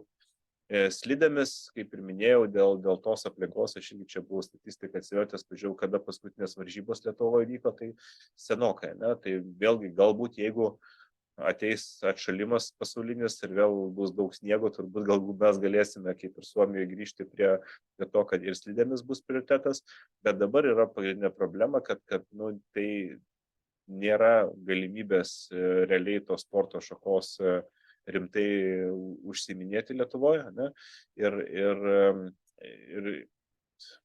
vėlgi sportininkų skaičius, ne, ir varžybų dalyvių skaičius, kiek žiūrėjom, yra tikrai mažas. Tai aišku, mums žymiai geriau turimus resursus galbūt nukreipti į OS Bekte, kažkiek ir kalnų dviračiais, ne, tos disciplinos, kurios ypač kalnų dviračiais yra labai sparčiai auganti, tarsi dalyvių skaičius auga turbūt ženkliai, ne, jis ten, jeigu grafiką padaryti, tai nuo turbūt nepilno 100 dalyvių, ne, dabar mes turime jau beveik 200 dalyvių per šitos kokius 5-6 metus, ne, kurie praėjo. Tai lygiai taip pat mes, kai mes kalbame apie aukštą sportinį meistriškumą, ne, tai esam dar griežtesni, ne, nes tik tai prioritetinėmis disciplinomis tos bus skirtos programos, tai yra tiek pasiruošimas sportininkų aukšto meistriškumo, tiek trenerių ruošimas. Čia yra labai aiški priežastis, ne, kad nei už slides, nei už takus mes negaunam visiškai jokio finansavimo iš aukšto sportinio meistriškumo programos. Ne, ta prasme, mums iš principo daugiausiai uždirba turbūt, vėliau pataisyk, jeigu aš klystu, dabar kalnų dviračiai, ne, ir mažiau bėgte, nes medalius laimime tik tai šitose dviejose kategorijose. Mes laimėm medalius slidėmis, tačiau pagal Lietuvos tam, reiškia, aprašą, ne, kadangi ten yra mažas dalyvaujančių valstybių skaičius, tai dėja už Juditos medalius federacija turbūt negavo praktiškai jokio cento, ne. Tai vėlgi mes dėl to šiuo metu yra kaip ir apsitarėm ir mes manome, kad taip yra teisingai. Vėlgi, jeigu situacija pasikeis, turbūt visuomet galime mes šitą dalyką persvarstyti, arba jeigu atsiras lėšų, kad užtektų visiems. Ne? Tai taip pat ir su tarptautiniu varžybų organizavimu, ne, mūsų prioritetas yra tos disciplinos, kur yra daug dalyvių, kuriuose vietose tos, reiškia, kaip grubiai galim sakyti, investicijos, ne, jos turi geresnį atsiperkamumą. Tai vėlgi tai nereiškia, kad mes neorganizuosime, jeigu bus galimybė ar slidėmis ar takais, ne, tiesiog jeigu bus, kaip ir buvo visai neseniai klausimas, ne, kurios ar takais, ar, pavyzdžiui, kalnų dviračiais organizuoti tarptautinės varžybas, tai natūralu, kad bus prioritetas teikiamas prioritetiniai disciplinai. Ne. Tai čia yra toksai, turbūt šitos strategijos vienas iš tokių sudėtingiausių momentų, ne, bet aš manau, kad tam, kad mes judėtume, kad visas sportas judėtų į priekį, mes neturime išsišvaistyti tų pakankamai negausių resursų, kuriuos turim. Ne. Tai va, tai toks buvo turbūt mūsų bendras reiškia, krypčių pristatymas, tai aš dabar gal duosiu Viliui, nes jis labiau patyręs techniniuose dalykuose, tai kaip mes toliau matome tą strategijos proceso pristatymą ir praktiškai bus laikas jūsų klausimam, tai Viliau tau žodis. Kaip ir nuo pradžio komunikavom, tai čia yra strategijos projekto pristatymas, tai pradėjom prieš 9 mėnesius, turėjom gerą, gražią darbo grupę, Jurgis vardais neįvardino, ne visi gal žino, kas yra prezidiume, tai Jurgis prezidentas, mūsų Rimantas Serva generalinis sekretorius, Gabrielė Andrašiūnienė, Donatas Mickus, Dovilė Tomaševičienė ir Ernestas Lapinskas, kuris buvo mūsų moderatorius, tai 9 mėnesius turėjom susitikimus, matot, tas jau vyko, spalio pabaigoje turėjom dokumentą, apipavidalinimo, šiandien pristatom projektą. Norim, kad per savaitę, šiandien aišku pabandysim atsakyti klausimus bei gauti jūsų komentarus, dar norim per savaitę, kad jūs savo komentarus parašytumėt raštu, būtent į federacijos e-mailą info@orienteering.lt, tai aš dar pasidalinsiu rytoj iš ryto arba šiandien dar vakare šitų parašymų, tada peržiūrėsim visus tos komentarus iki lapkričio mėnesio pabaigos. Atnaujinsim šitą projektą, jeigu tų komentarų bus, tikimės, kad bus kažkokių pastabų ar pasiūlymų. Kadangi, kaip minėjau, gruodžio mėnesį reikia turėti patvirtintą strategiją tam, kad gautumėm finansavimą. Čia tas toksai biurokratinis dalykas, tai noras gruodžio 1 ją pasitvirtinti kartu su jumis visais, tiksliau klubo atstovais. Tada iki metų pabaigos rengsim veiksmų planą, nes tai yra strategija, tai strateginis dokumentas jiems, bet strateginio dokumento įgyvendinimui turim turėti veiksmų planą ir komunikacijos planą. Tai metų pabaigoje turėsim, o iki kitų metų visuotinio narių susirinkimo norim su jumis kartu aptarę veiksmų planą ir komunikacijos planą pasitvirtinti būtent šios dokumentus. Nes strategija yra vienas, o įgyvendinimo planas, jisai yra kelerių metų laikotarpį, čia to įsekančius skaidrį bus. Nu ir iki 34 metų bandysim įgyvendinti šitą visą strategiją. Kartu su jumis visais faktas, kad, kaip Jurgis ir minėjo, galimai jinai gali kisti vidury. Tam, kad strategiją įgyvendinti, vis tiek matėt, kad turim programas, tai turim kiekvieną programą detalizuoti. Dabar mes jas pristatėm abstrakčiai labai. Mes jau turim keletą minčių, bet ieškosim pagalbos iš orientavimo sporto bendruomenės jūsų pasijungti visą šitą veiksmą, nes projekto strategijos parengėm darbo grupiai, bet iš principo dabar jau yra poreikis, kad prisijungtų visi norintys ir galintys. Tai tas programas turim detalizuoti, tai turim turėti tarpinius tikslus programų įgyvendinime, turim turėti etapus, ką darom, kaip darom, dėl ko darom ir aišku, kaip Jurgis ir minėjo, programų mes negalėsime įgyvendinti be finansavimo, tai kiekviena programa turės turėti savo finansavimą, tai aukšto meistriškumo programa, aukšto meistriškumo finansavimas, moksleivių pritraukimo programa, moksleivių finansavimas ir taip toliau ir panašiai. Tai kiekvienai programai turim žinoti, iš kur gaunami pinigai, kaip jie gaunami ir kur išleidžiami. Turim pasidaryti kasmetinius veiklos planus ir sekti visą šitą strategijos įgyvendinimą. Tai faktas, kad tarkim, per metus mes norim pasiekti vieną dalyką, tai atidaryti vieną sporto klasę, ar turėti 5 studijuojančius orientavimo sporto trenerius, ar turėti programą, tai turim pastoviai koordinuotai prižiūrėti, bet tai nėra tai tik prezidiumo darbas. Tai būtent strategijos įgyvendinimo tam sekimui ir jos įgyvendinimui norėsim visos visuomenės įsitraukimo ir galimai komitetų ar darbo grupių įtraukties. Tai čia jau kaip jūs tik tais galėsit įsitraukti, taip mes ir būsim labai laimingi dėl to.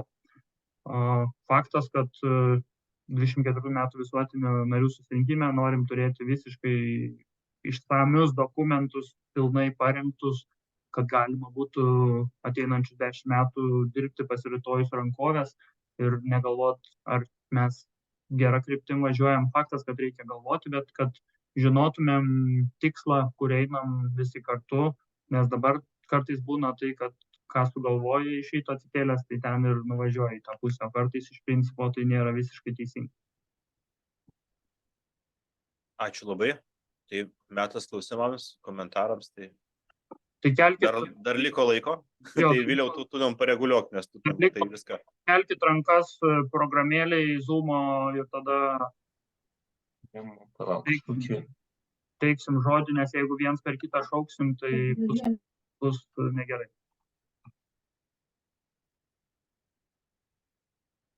Kas nemoka rankelės pakelti, reikia spausti. Taip, Regimantai. Regimantas Januškevičius. Klausimas toks. Grįžom su vaikais iš stovyklos žiemos, pasiruošimas kitam sezonui. Ką man sakyti vaikam, kurie jau pradėjo ruoštis sezonui? Tai aš galiu irgi atsakyti.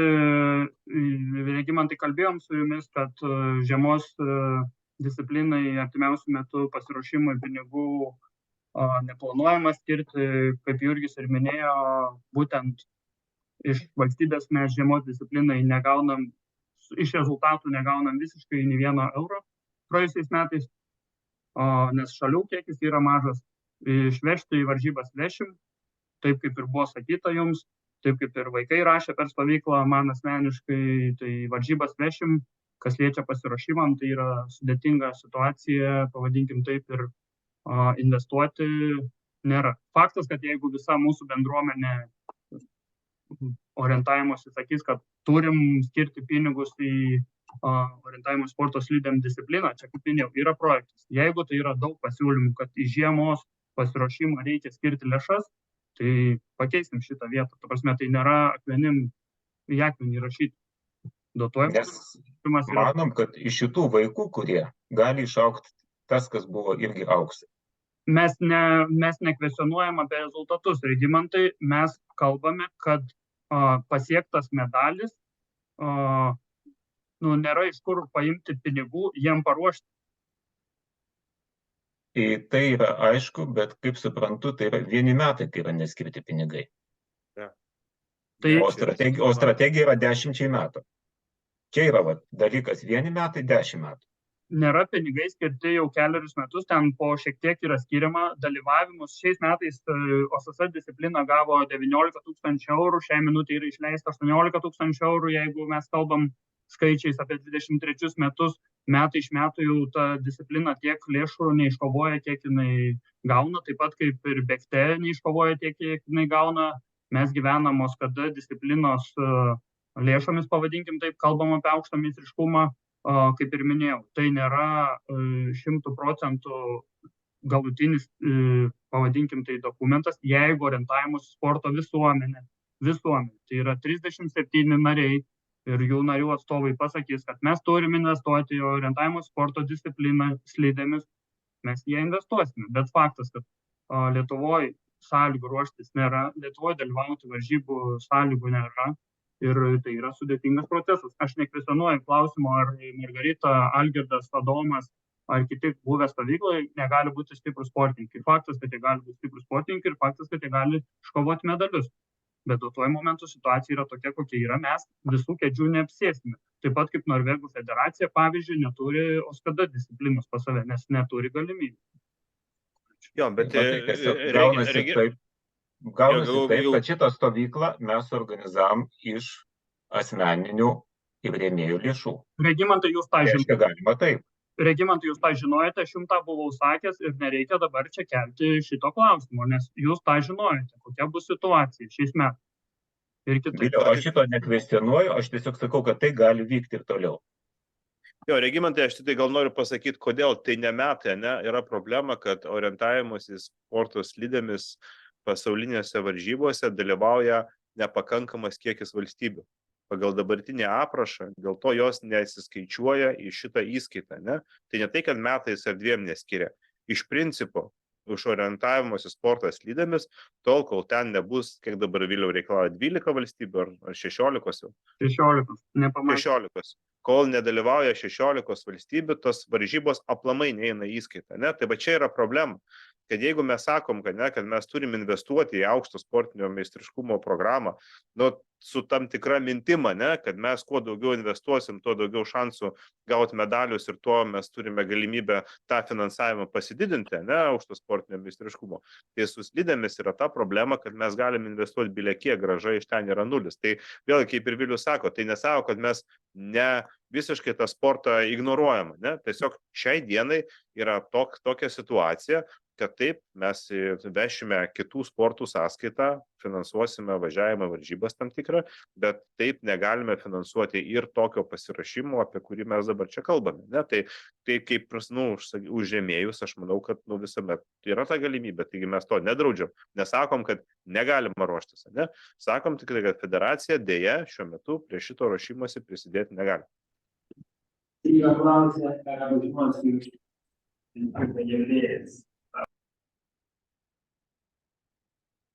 Nesupratau. Buvo žmogus neužsimūtinis. Okay.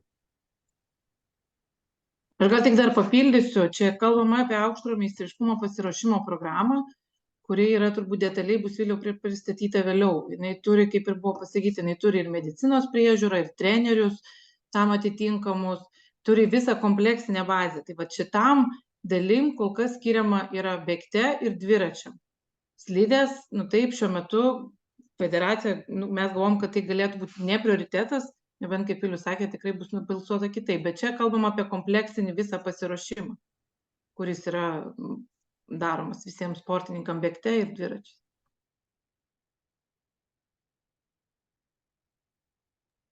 Taip, Rūta. Labas, Vilius, dėkui labai už pristatymą. Aš galbūt paklausiu iš tos srities, kur aš žinau. Tu kalbėjai apie mediciną. Klausimas, tu mediciną galvoji apie privačią ar apie valstybinę?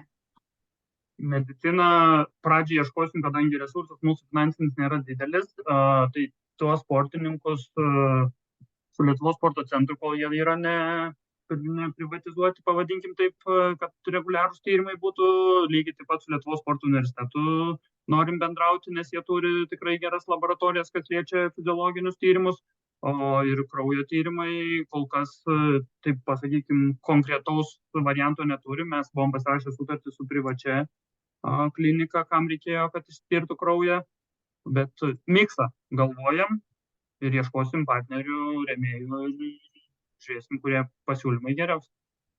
Supratau. Ačiū labai. Prašau.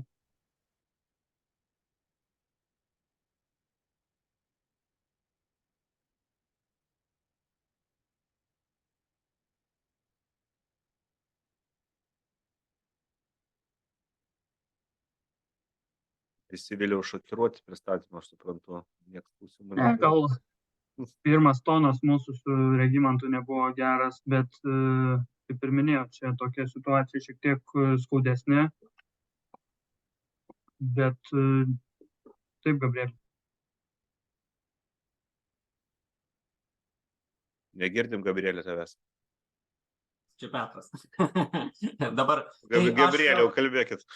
Jo, tai mano toksai klausimas yra, ar nemanot, kad dalis tų sportininkų iš tos pačios neprioritetinės orientavimuose sporto slidėmis šakos nepateks į OSS ar į OSKD sąrašus, kurie yra prioritetiniai ir galės gauti dalinai pasiruošimą ir per tuos kanalus.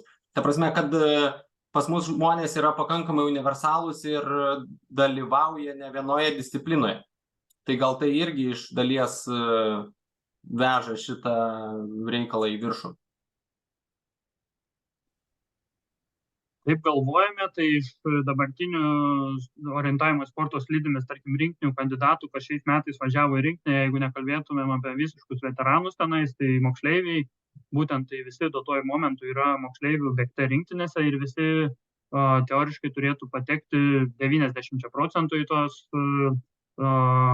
kandidatų sąrašus, kurie būtų įtraukti ir dalyvautų toj programai. Ten gal vienas kitas negalėtų. Aš nekalbu apie veteranus iš Žemaitijos, pavadinkim taip, tai čia jau jie kita kalba ir kitas lygmuo. Bet taip, didžioji dalis sportininkų galėtų būti OSKD arba bėgte rengimo programai ir turėti tą didžiąją dalį.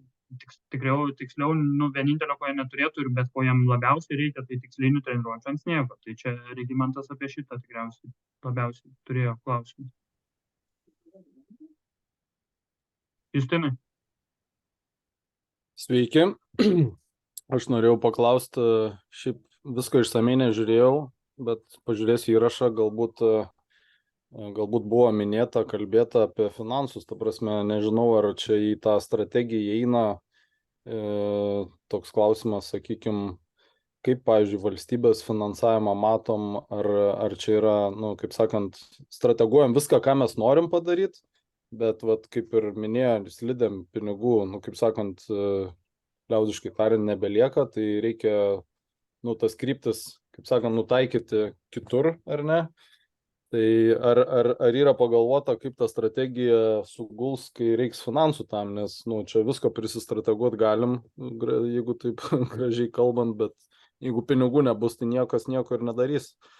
Tai man įdomu, žinai, galbūt yra kažkoks, nežinau, toj strategijoj kažkoks posmas apie tai, kaip su valstybės finansavimu, aukštameistriškumui, ar kaip ta federacija pramušt, kad gauti didesnius finansus, ar per savivaldybės ir visą kitą. Tai toks.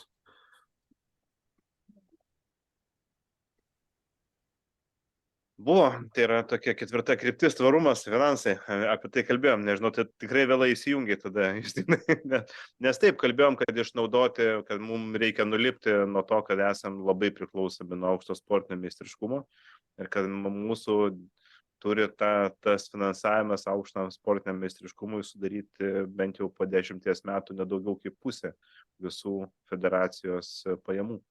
Mes turime būtent, ten buvo keletą krypčių, tai pagrindinės, tai kad kur įmanoma pasinaudoti projektais tiek savivaldybių, tiek valstybiniais, kurie yra skiriami tiek masiniam, tiek reiškia aktyvumo skatinimui. Buvo finansinės partnerystės tema, neužduotis. Taip pat mes kalbėjome apie komercinius projektus ir apie sudarimą sąlygas privačiom iniciatyvom, tai yra fondai ir mecenavimas, kad federacija galėtų pradėti, reiškia, tiksliniam dalykam, kažkokiem tai labai svarbiem tikslam, ne, naudoti ir priimti aukas, ne, iš mūsų sportininkų, kur dabar turbūt tokios galimybės nelabai ir yra. Tai dar plus, ką minėjome, kad mūsų dabartinė licenzijų sistema pabandyti pažiūrėti, gal ją galim būtų kažkaip irgi modifikuoti, pagerinti, suteikti daugiau naudų. Kad jeigu mes, pavyzdžiui, turėsim tą pačią medicinos sutartį, ne, aukšto sportinio meistriškumo, galbūt galim suteikti kažkokių tai spec nuolaidų ir visiems licenzijų turėtams, ne, nes mes galim tai patikrinti labai lengvai ir nesunkiai, kur yra mūsų privalumas. Ir tokiu atveju, reiškia, iš vienos pusės mes manau, kad tokią naudą aiškiau pristatytume ir mūsų bendruomenės nariams ir tai būtų labai akivaizdus, reiškia, apimtis ar kažkokia tai, nežinau, gal kita nauda mūsų partneriui, ne, tai galime papildomą finansavimą gauti iš tenai, arba ten finansinį, arba naudoms, ne. Tai tokios buvo pagrindinės mūsų finansavimo kryptis išdiskutuotos. Ar atsakiau? Liuks. Ačiū.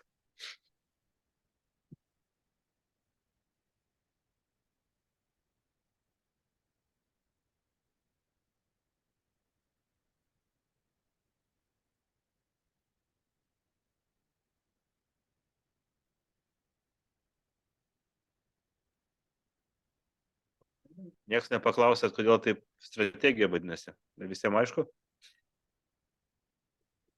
Šiaurė 34. Jo, bet kodėl šiaurė? Nu, Skandinavija. Ne. Sorry, čia buvo, aš iš savo patirties, ne, kadangi aš iš finansų srities, tai visai neturėjom tokį, neseniai turėjom tokių vienų fondų iš Suomijos pokalbį ir ten labai, kadangi analitikas kietai kalbėjo, tai jis naudojo, reiškia, kaip čia, kryptis, ne, kaip pasakymą, reiškia, finansų augimo ir kritimų. Tai kai sakydavo, kad reiškia kažkas krenta, tai sako going south, ne, nu, kadangi tipo į apačią, ne, nes krenta. O kilimas north, tai yra čia augimas, ne, tai kadangi mes norim augti, nu, tai mes taip irgi sakiau, kadangi Suomija yra irgi orientavimas į kraštas, ne, N, tai va tas N yra iš tos, kad į šiaurę, tai yra į viršų. O šiaip... Jurgi, ką tik tu pasakei, kad be žiemos, kad be žiemos ES nebus ateities. Regimantai. Na, aš suprantu, kad tau dabar tas yra aktualu. Taip. Tai mes nekalbam apie tą ateitį. Mes, nu, ta prasme, tai ir yra problema, ne? Šiaip, jeigu taip grįžtant prie bendros strategijos, tai yra vienas labai geras anekdotas, ne? Kad, nu, ne anekdotas, o pasakymas, kas yra strategija, ne? Suskamba kompanijai telefonas, pakelia klausimas, o jūs galėtumėt padaryti tai taip? Ne. Kadangi, reiškia, ta kompanija turi strategiją, jinai žino, ką daro, ne? Tas, ką daro viską, dažniausiai nepadaro nieko. Tai aš suprantu, kad kartais, prasme, yra labai lengva pasirinkti, kai nereikia rinktis, ne? Bet aš manau, kad mes turime, ta prasme, nu, būti atviri savo ir ten, kur reikia rinktis, mes, nu, privalome pasirinkti protingai. Tai aš suprantu žiemos sporto entuziazmus ir mes čia tikrai turėjom labai didelės diskusijas ir tai ne vien tik tai mūsų nuomonė, reikia, aš noriu pasakyti, ne? Bet yra problema dabartinė tokia, kad kol nepasikeis aukštinio sportinio meistriškumo finansavimo tvarka, nu, tu negali dėlioti sistemos, ne, kuri yra, nu, kaip sakyti, iš karto užprogramuota generuoti didžiulį minusą. Nes ką Vilius kalba apie šitą programą aukšto sportinio meistriškumo, ne, tai kad suprastume, tai nėra taip, kad mes dabar apmokam išvažiavimą į stovyklą, apmokam išvažiavimą dar kažkur, tai yra ta programa. Ne.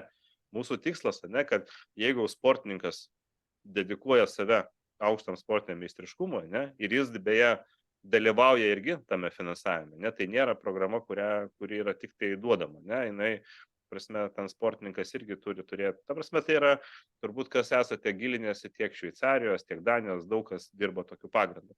Bet tada sportininkas turi tam tikrą laikotarpį, kada jisai gauna tikrai pilną palaikymą, ne, tai aš su visais, reiškia, ne tik tai ten kažkokios tai stovyklos, ne, bet tai yra ir dietologai, ne, ir yra fizinio lavinimo treneriai, yra tam tikrų sporto šakų treneriai. Tai vad mes kalbame apie tai, kad, nu, mes nenumatėm samdyti ten slidinėjimo technikos, slidžių tepimo ar dar kažko trenerio, ne, kadangi tai yra, vėlgi, tai yra investicija, kuri yra iš anksto pasmerkta nuliniai grąžai, ne? Kol kas federacija tiek pinigų neturi. Jeigu ten po 10 metų mes turėsime tiek pinigų, kad užteks visiems ir neturėsim, kas užima tas sportininkų vietas, ne, kurios atneša medalius, arba nežinau, mes pasieksim maksimalę, reiškia, pinigų sumą, kurią mes galim gauti už aukštą sportinį meistriškumą šitose srityse ir dar neturėsim kur dėti pinigų. Tai tikrai jokių problemų, mes galime įtraukti ir tą, bet kaip teisingai Petras sakė, kad daugelis šitų sportininkų, ne, jie vasarą gali drąsiai dalyvauti už tą visą kitą, už rinktinę, ar už bėgikus, ar už dviratininkus. Ir jeigu jie ten rodo rezultatus, ne, tik dažniausiai būna kokia problema, ne? Kad slidininkai jie kada, jau vasaros pabaigoje jau nebelaksto, o važinėja su riedučiais, ne? Ir problema, kad, žinai, jeigu jis nepasieks rezultatų bėgte, o sieks rezultatus slidėse, už kurią negauna medalių, tai automatiškai jis nebus toj programai bėgikų tarpe, aš taip suprantu. Taip. SR, nežinau, kas tas SR, Vilius sakė, kad šalins visus tokius SR. Bet... Skirmantas Ramoška, manau. Okay. Nesimatoma, tai. Skirmantai negirdi. Nežinau, Skirmantas, bet spėjau, kad Skirmantas. SR, sakykit.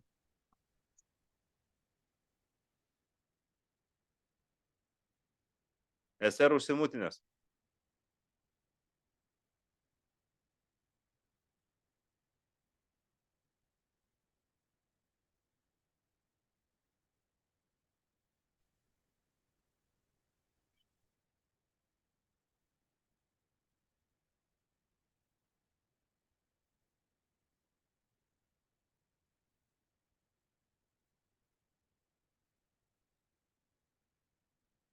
Justinas A kelia ranką.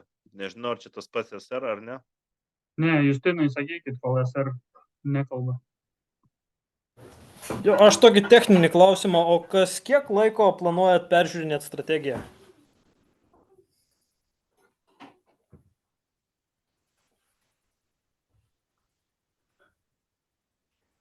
Geras klausimas.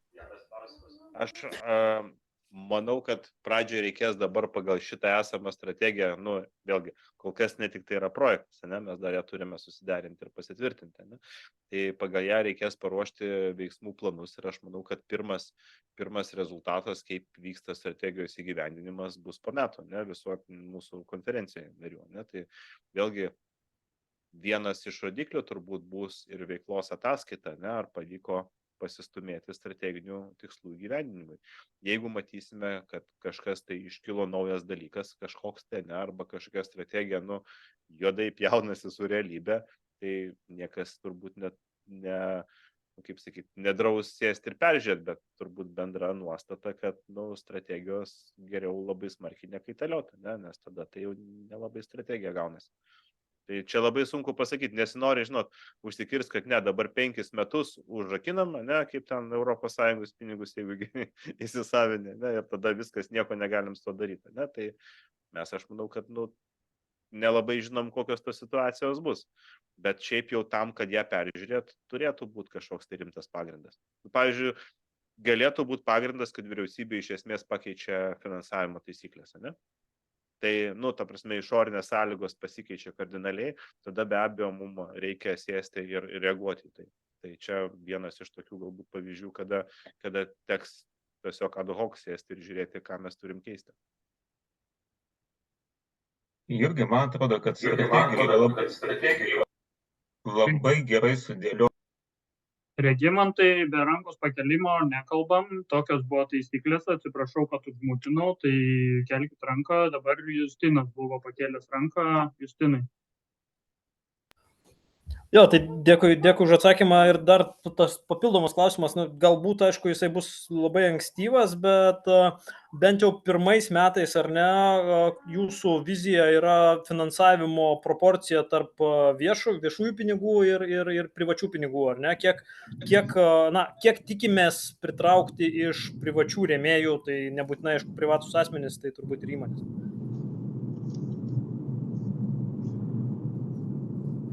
Aš manau, žiūrint į tą mūsų biudžetą, kas kiekvienų metų, ne, ten vis atsiranda, kiekvienais metais tos apvalios sumos, tik jos vis nerealizuojasi, ne, tai turbūt to, kažkokio konkretaus dabar skaičiaus, ne, aš manau, kad mes labai tikiuosi, kad iki kovo mėnesio tuos skaičius pagal konkretų planą turėsime, ne.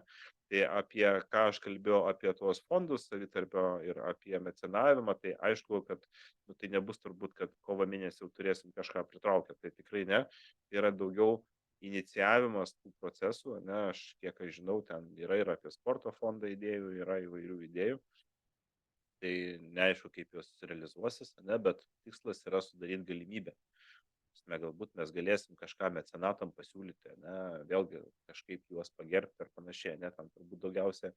Tai vėlgi nėra kažkas tokio labai smarkiai materialiaus dalykas, ne, bet natūralu, kad jeigu žmogus savo turbūt gyvenimo ženkliom santaupom ir jas prisėda ir jas dedikuoja sporto plėtrai, tai natūralu, kad kažkaip tas jo dedikacija būtų vertinama, žinoma, nepagerbta. Tai nežinau, gal ten, sakyti, kompasų nedėsim akmeninės plyteles, kur nors priešais federacijos būstinę, ne, bet kažką reikia sugalvoti tokio, ne, aš manau, kad bet tai yra ilgas procesas.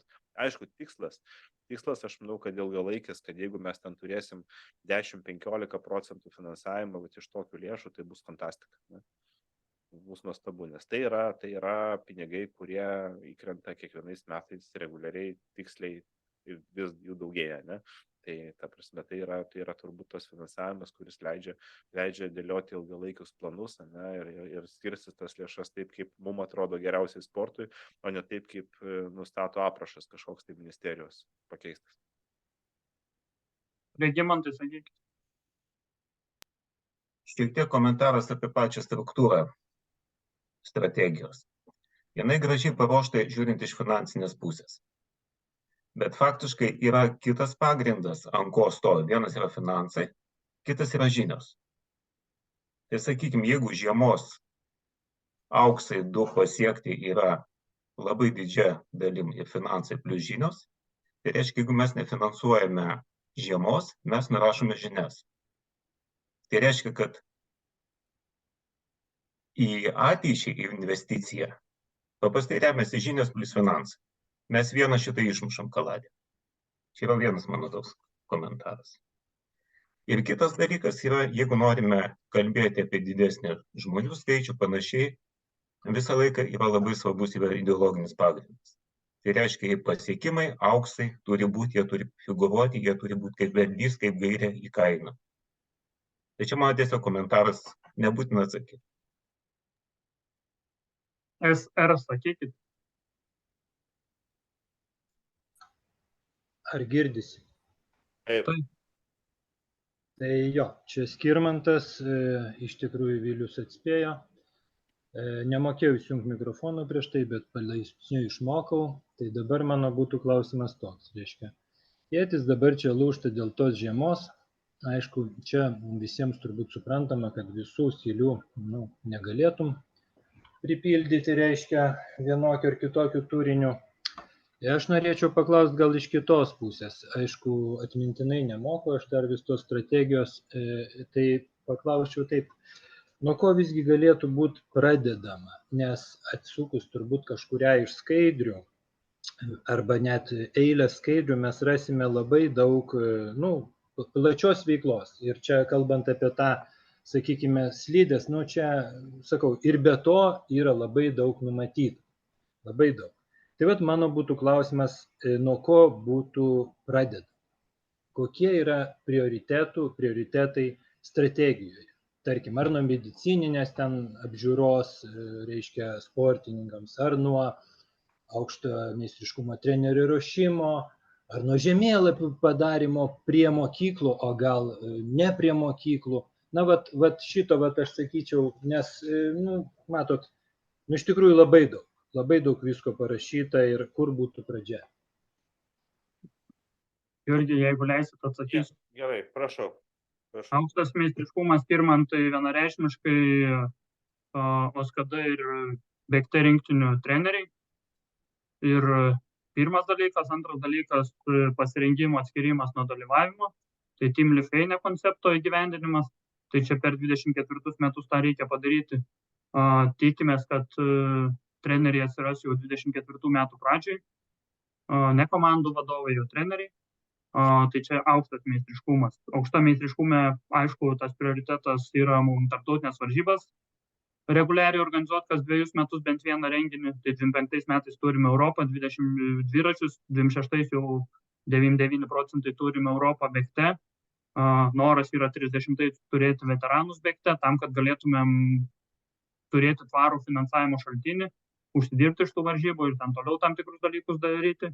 Masiškume prioritetas mokyklos, tai yra būti arti mokyklų, šalia mokyklų, mokyklose, tai skleisti žinią apie orientavimosi sporto mokyklos. Tai žemėlapiai prie mokyklų, vadovėliai, ėjimas į mokyklas ir taip toliau ir panašiai.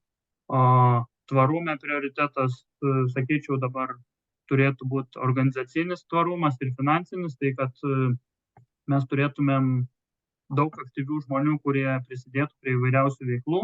Tai vienas, o kitas dalykas, kad finansai būtų tvarus, tai sugalvoti ir surasti, kaip mes gyventumėm ne tik iš aukšto meistriškumo pinigų ir reklamos programa, orientavimosi sporto populiarinimo, pavadinkim taip, žinomumo.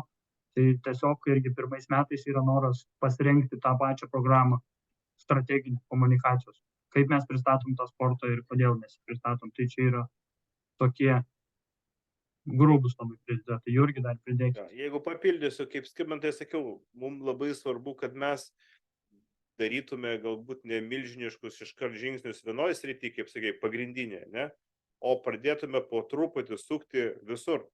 Ne? Tai vat, kas sekantis iki kovo mėnesio, mes buvom padarę tokią skaidrę, ne, ir ilgai diskutavom ir paskui tiesiog galvom, kaip sakyti, neapkrausim jūsų per daug, ne, nes ten buvo tokia mega skaidrė, kur visos programos laikė išdėstos, kuri kada startuoja ir panašiai.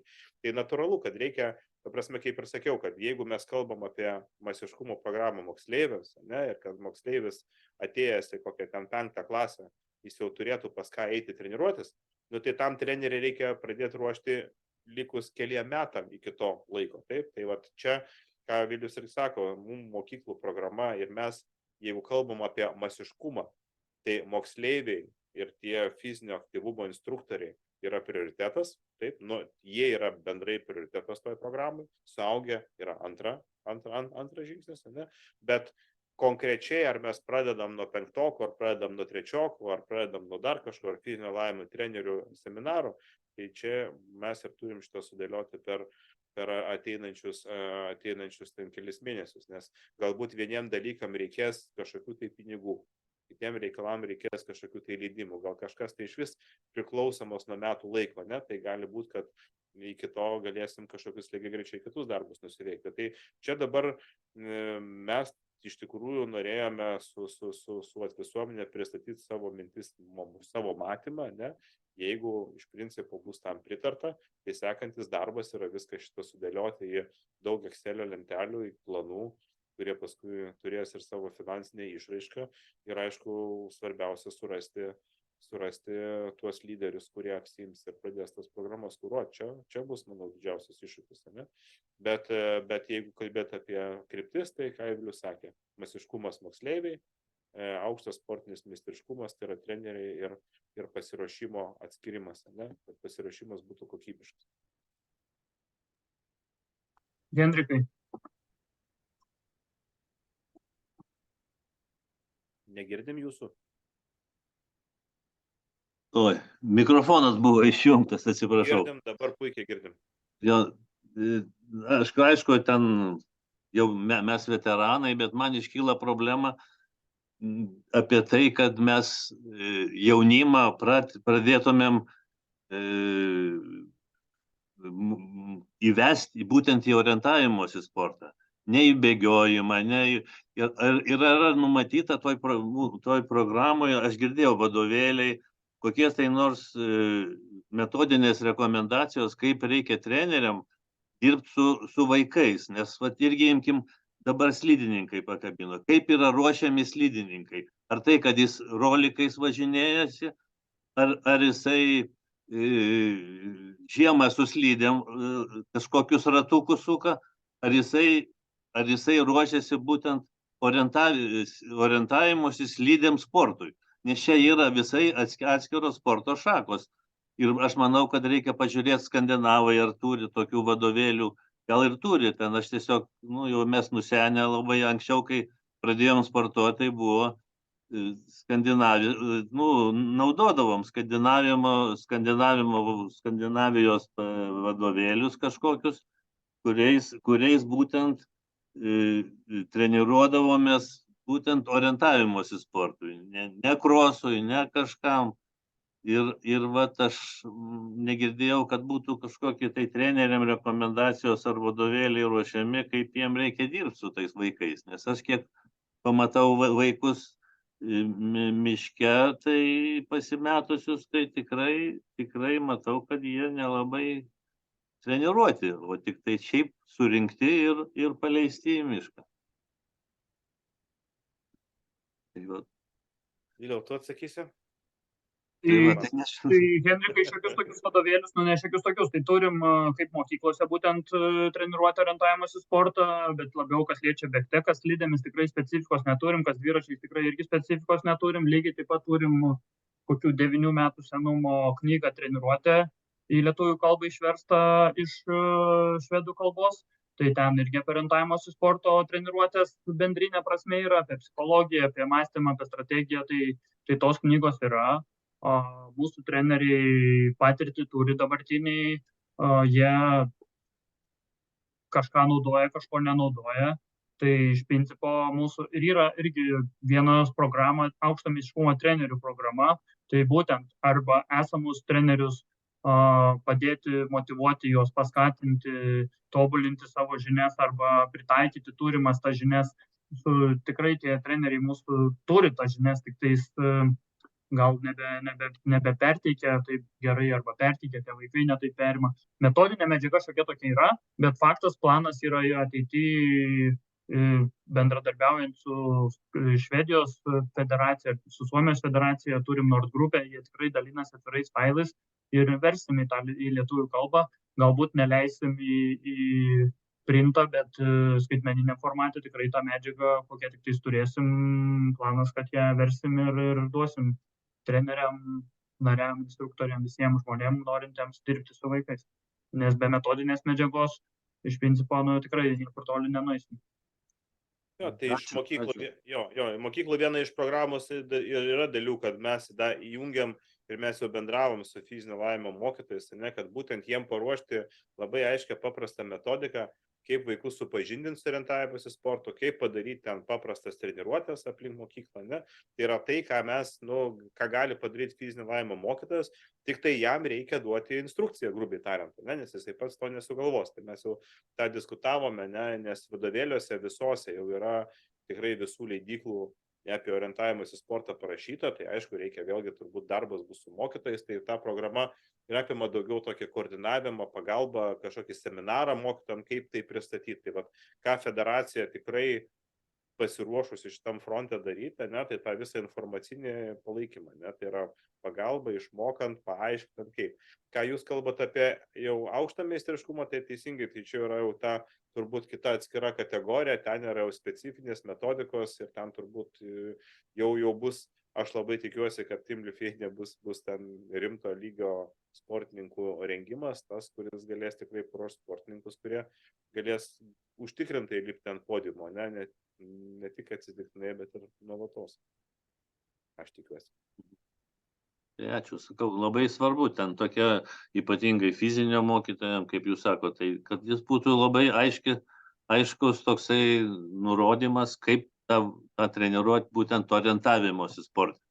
Taip, ir žinokit, pliusas yra, kad jie nori ir jie labai linkia, nes jiem irgi, jie visą laiką ten per ožių šokinėti ar futbolą žaisti, jiem kaip tik norisi, kad tuos vaikus kažkuo sudominti, kažkuo kitkuom, bet aišku, tai yra patys, mokytojai, jiem reikia viską tvarkingai sukramtyti, duoti instrukcijas, tada dar galbūt net pabūt pirmą kartą su jais, padėti jiem pažiūrėti, kaip jiems sekasi. Tai čia aišku yra tokia rimta investicija, bet manau, kad jinai turės duoti rezultatų.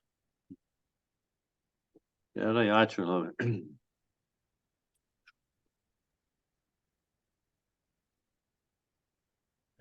Jau matau knygos yra čiate, kas nori, tai yra nuoroda. Gabrielė atsiuntė nelietuvišką apie SKIO, bet aš Rokai atsiųsiu į chatą, toj nuorodos yra jos patalpintos. Klausimų dar turim?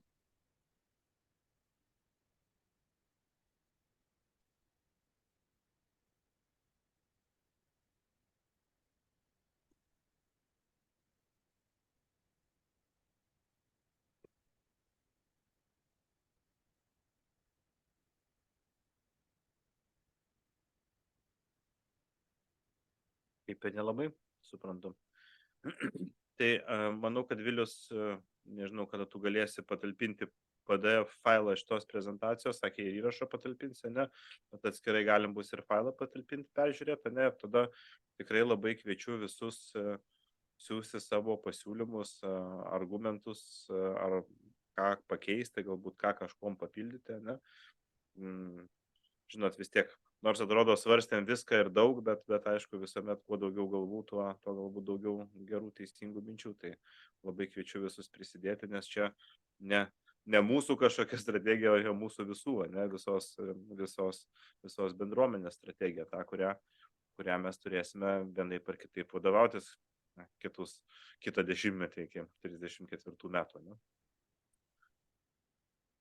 Tai va, tai nežinau, Viliau, ar dar tu matai kokių. Matau klausimų, kol kas neturim, paskutinis šansas bus lygiai 2 valandos 30 minučių ilgiau negu planuota, bet jeigu dar kas nors turit kokių klausimų, sakykit. Jeigu neturit, tai kaip ir Jurgis minėjo, kviečiam teikti pastabas ir prašysim aktyviai dalyvauti. Gal kartais raštu yra drąsiau negu žodžiu, tai tikrai liekit kas ant širdies. Bandysim, žiūrėsim, nes čia tikrai tas darbas buvo ganėtinai ilgas. Susiunčiau, kokį mes prieš tai turėjom strategiją, galit pasižiūrėti kitų federacijų strategijas. Tai vienintelė futbolo federacija turi kažką panašaus į tai, ką mes dabar turim. Tai faktas, kad pas juos šiek tiek biudžetas keliasdešimt kartų didesnis.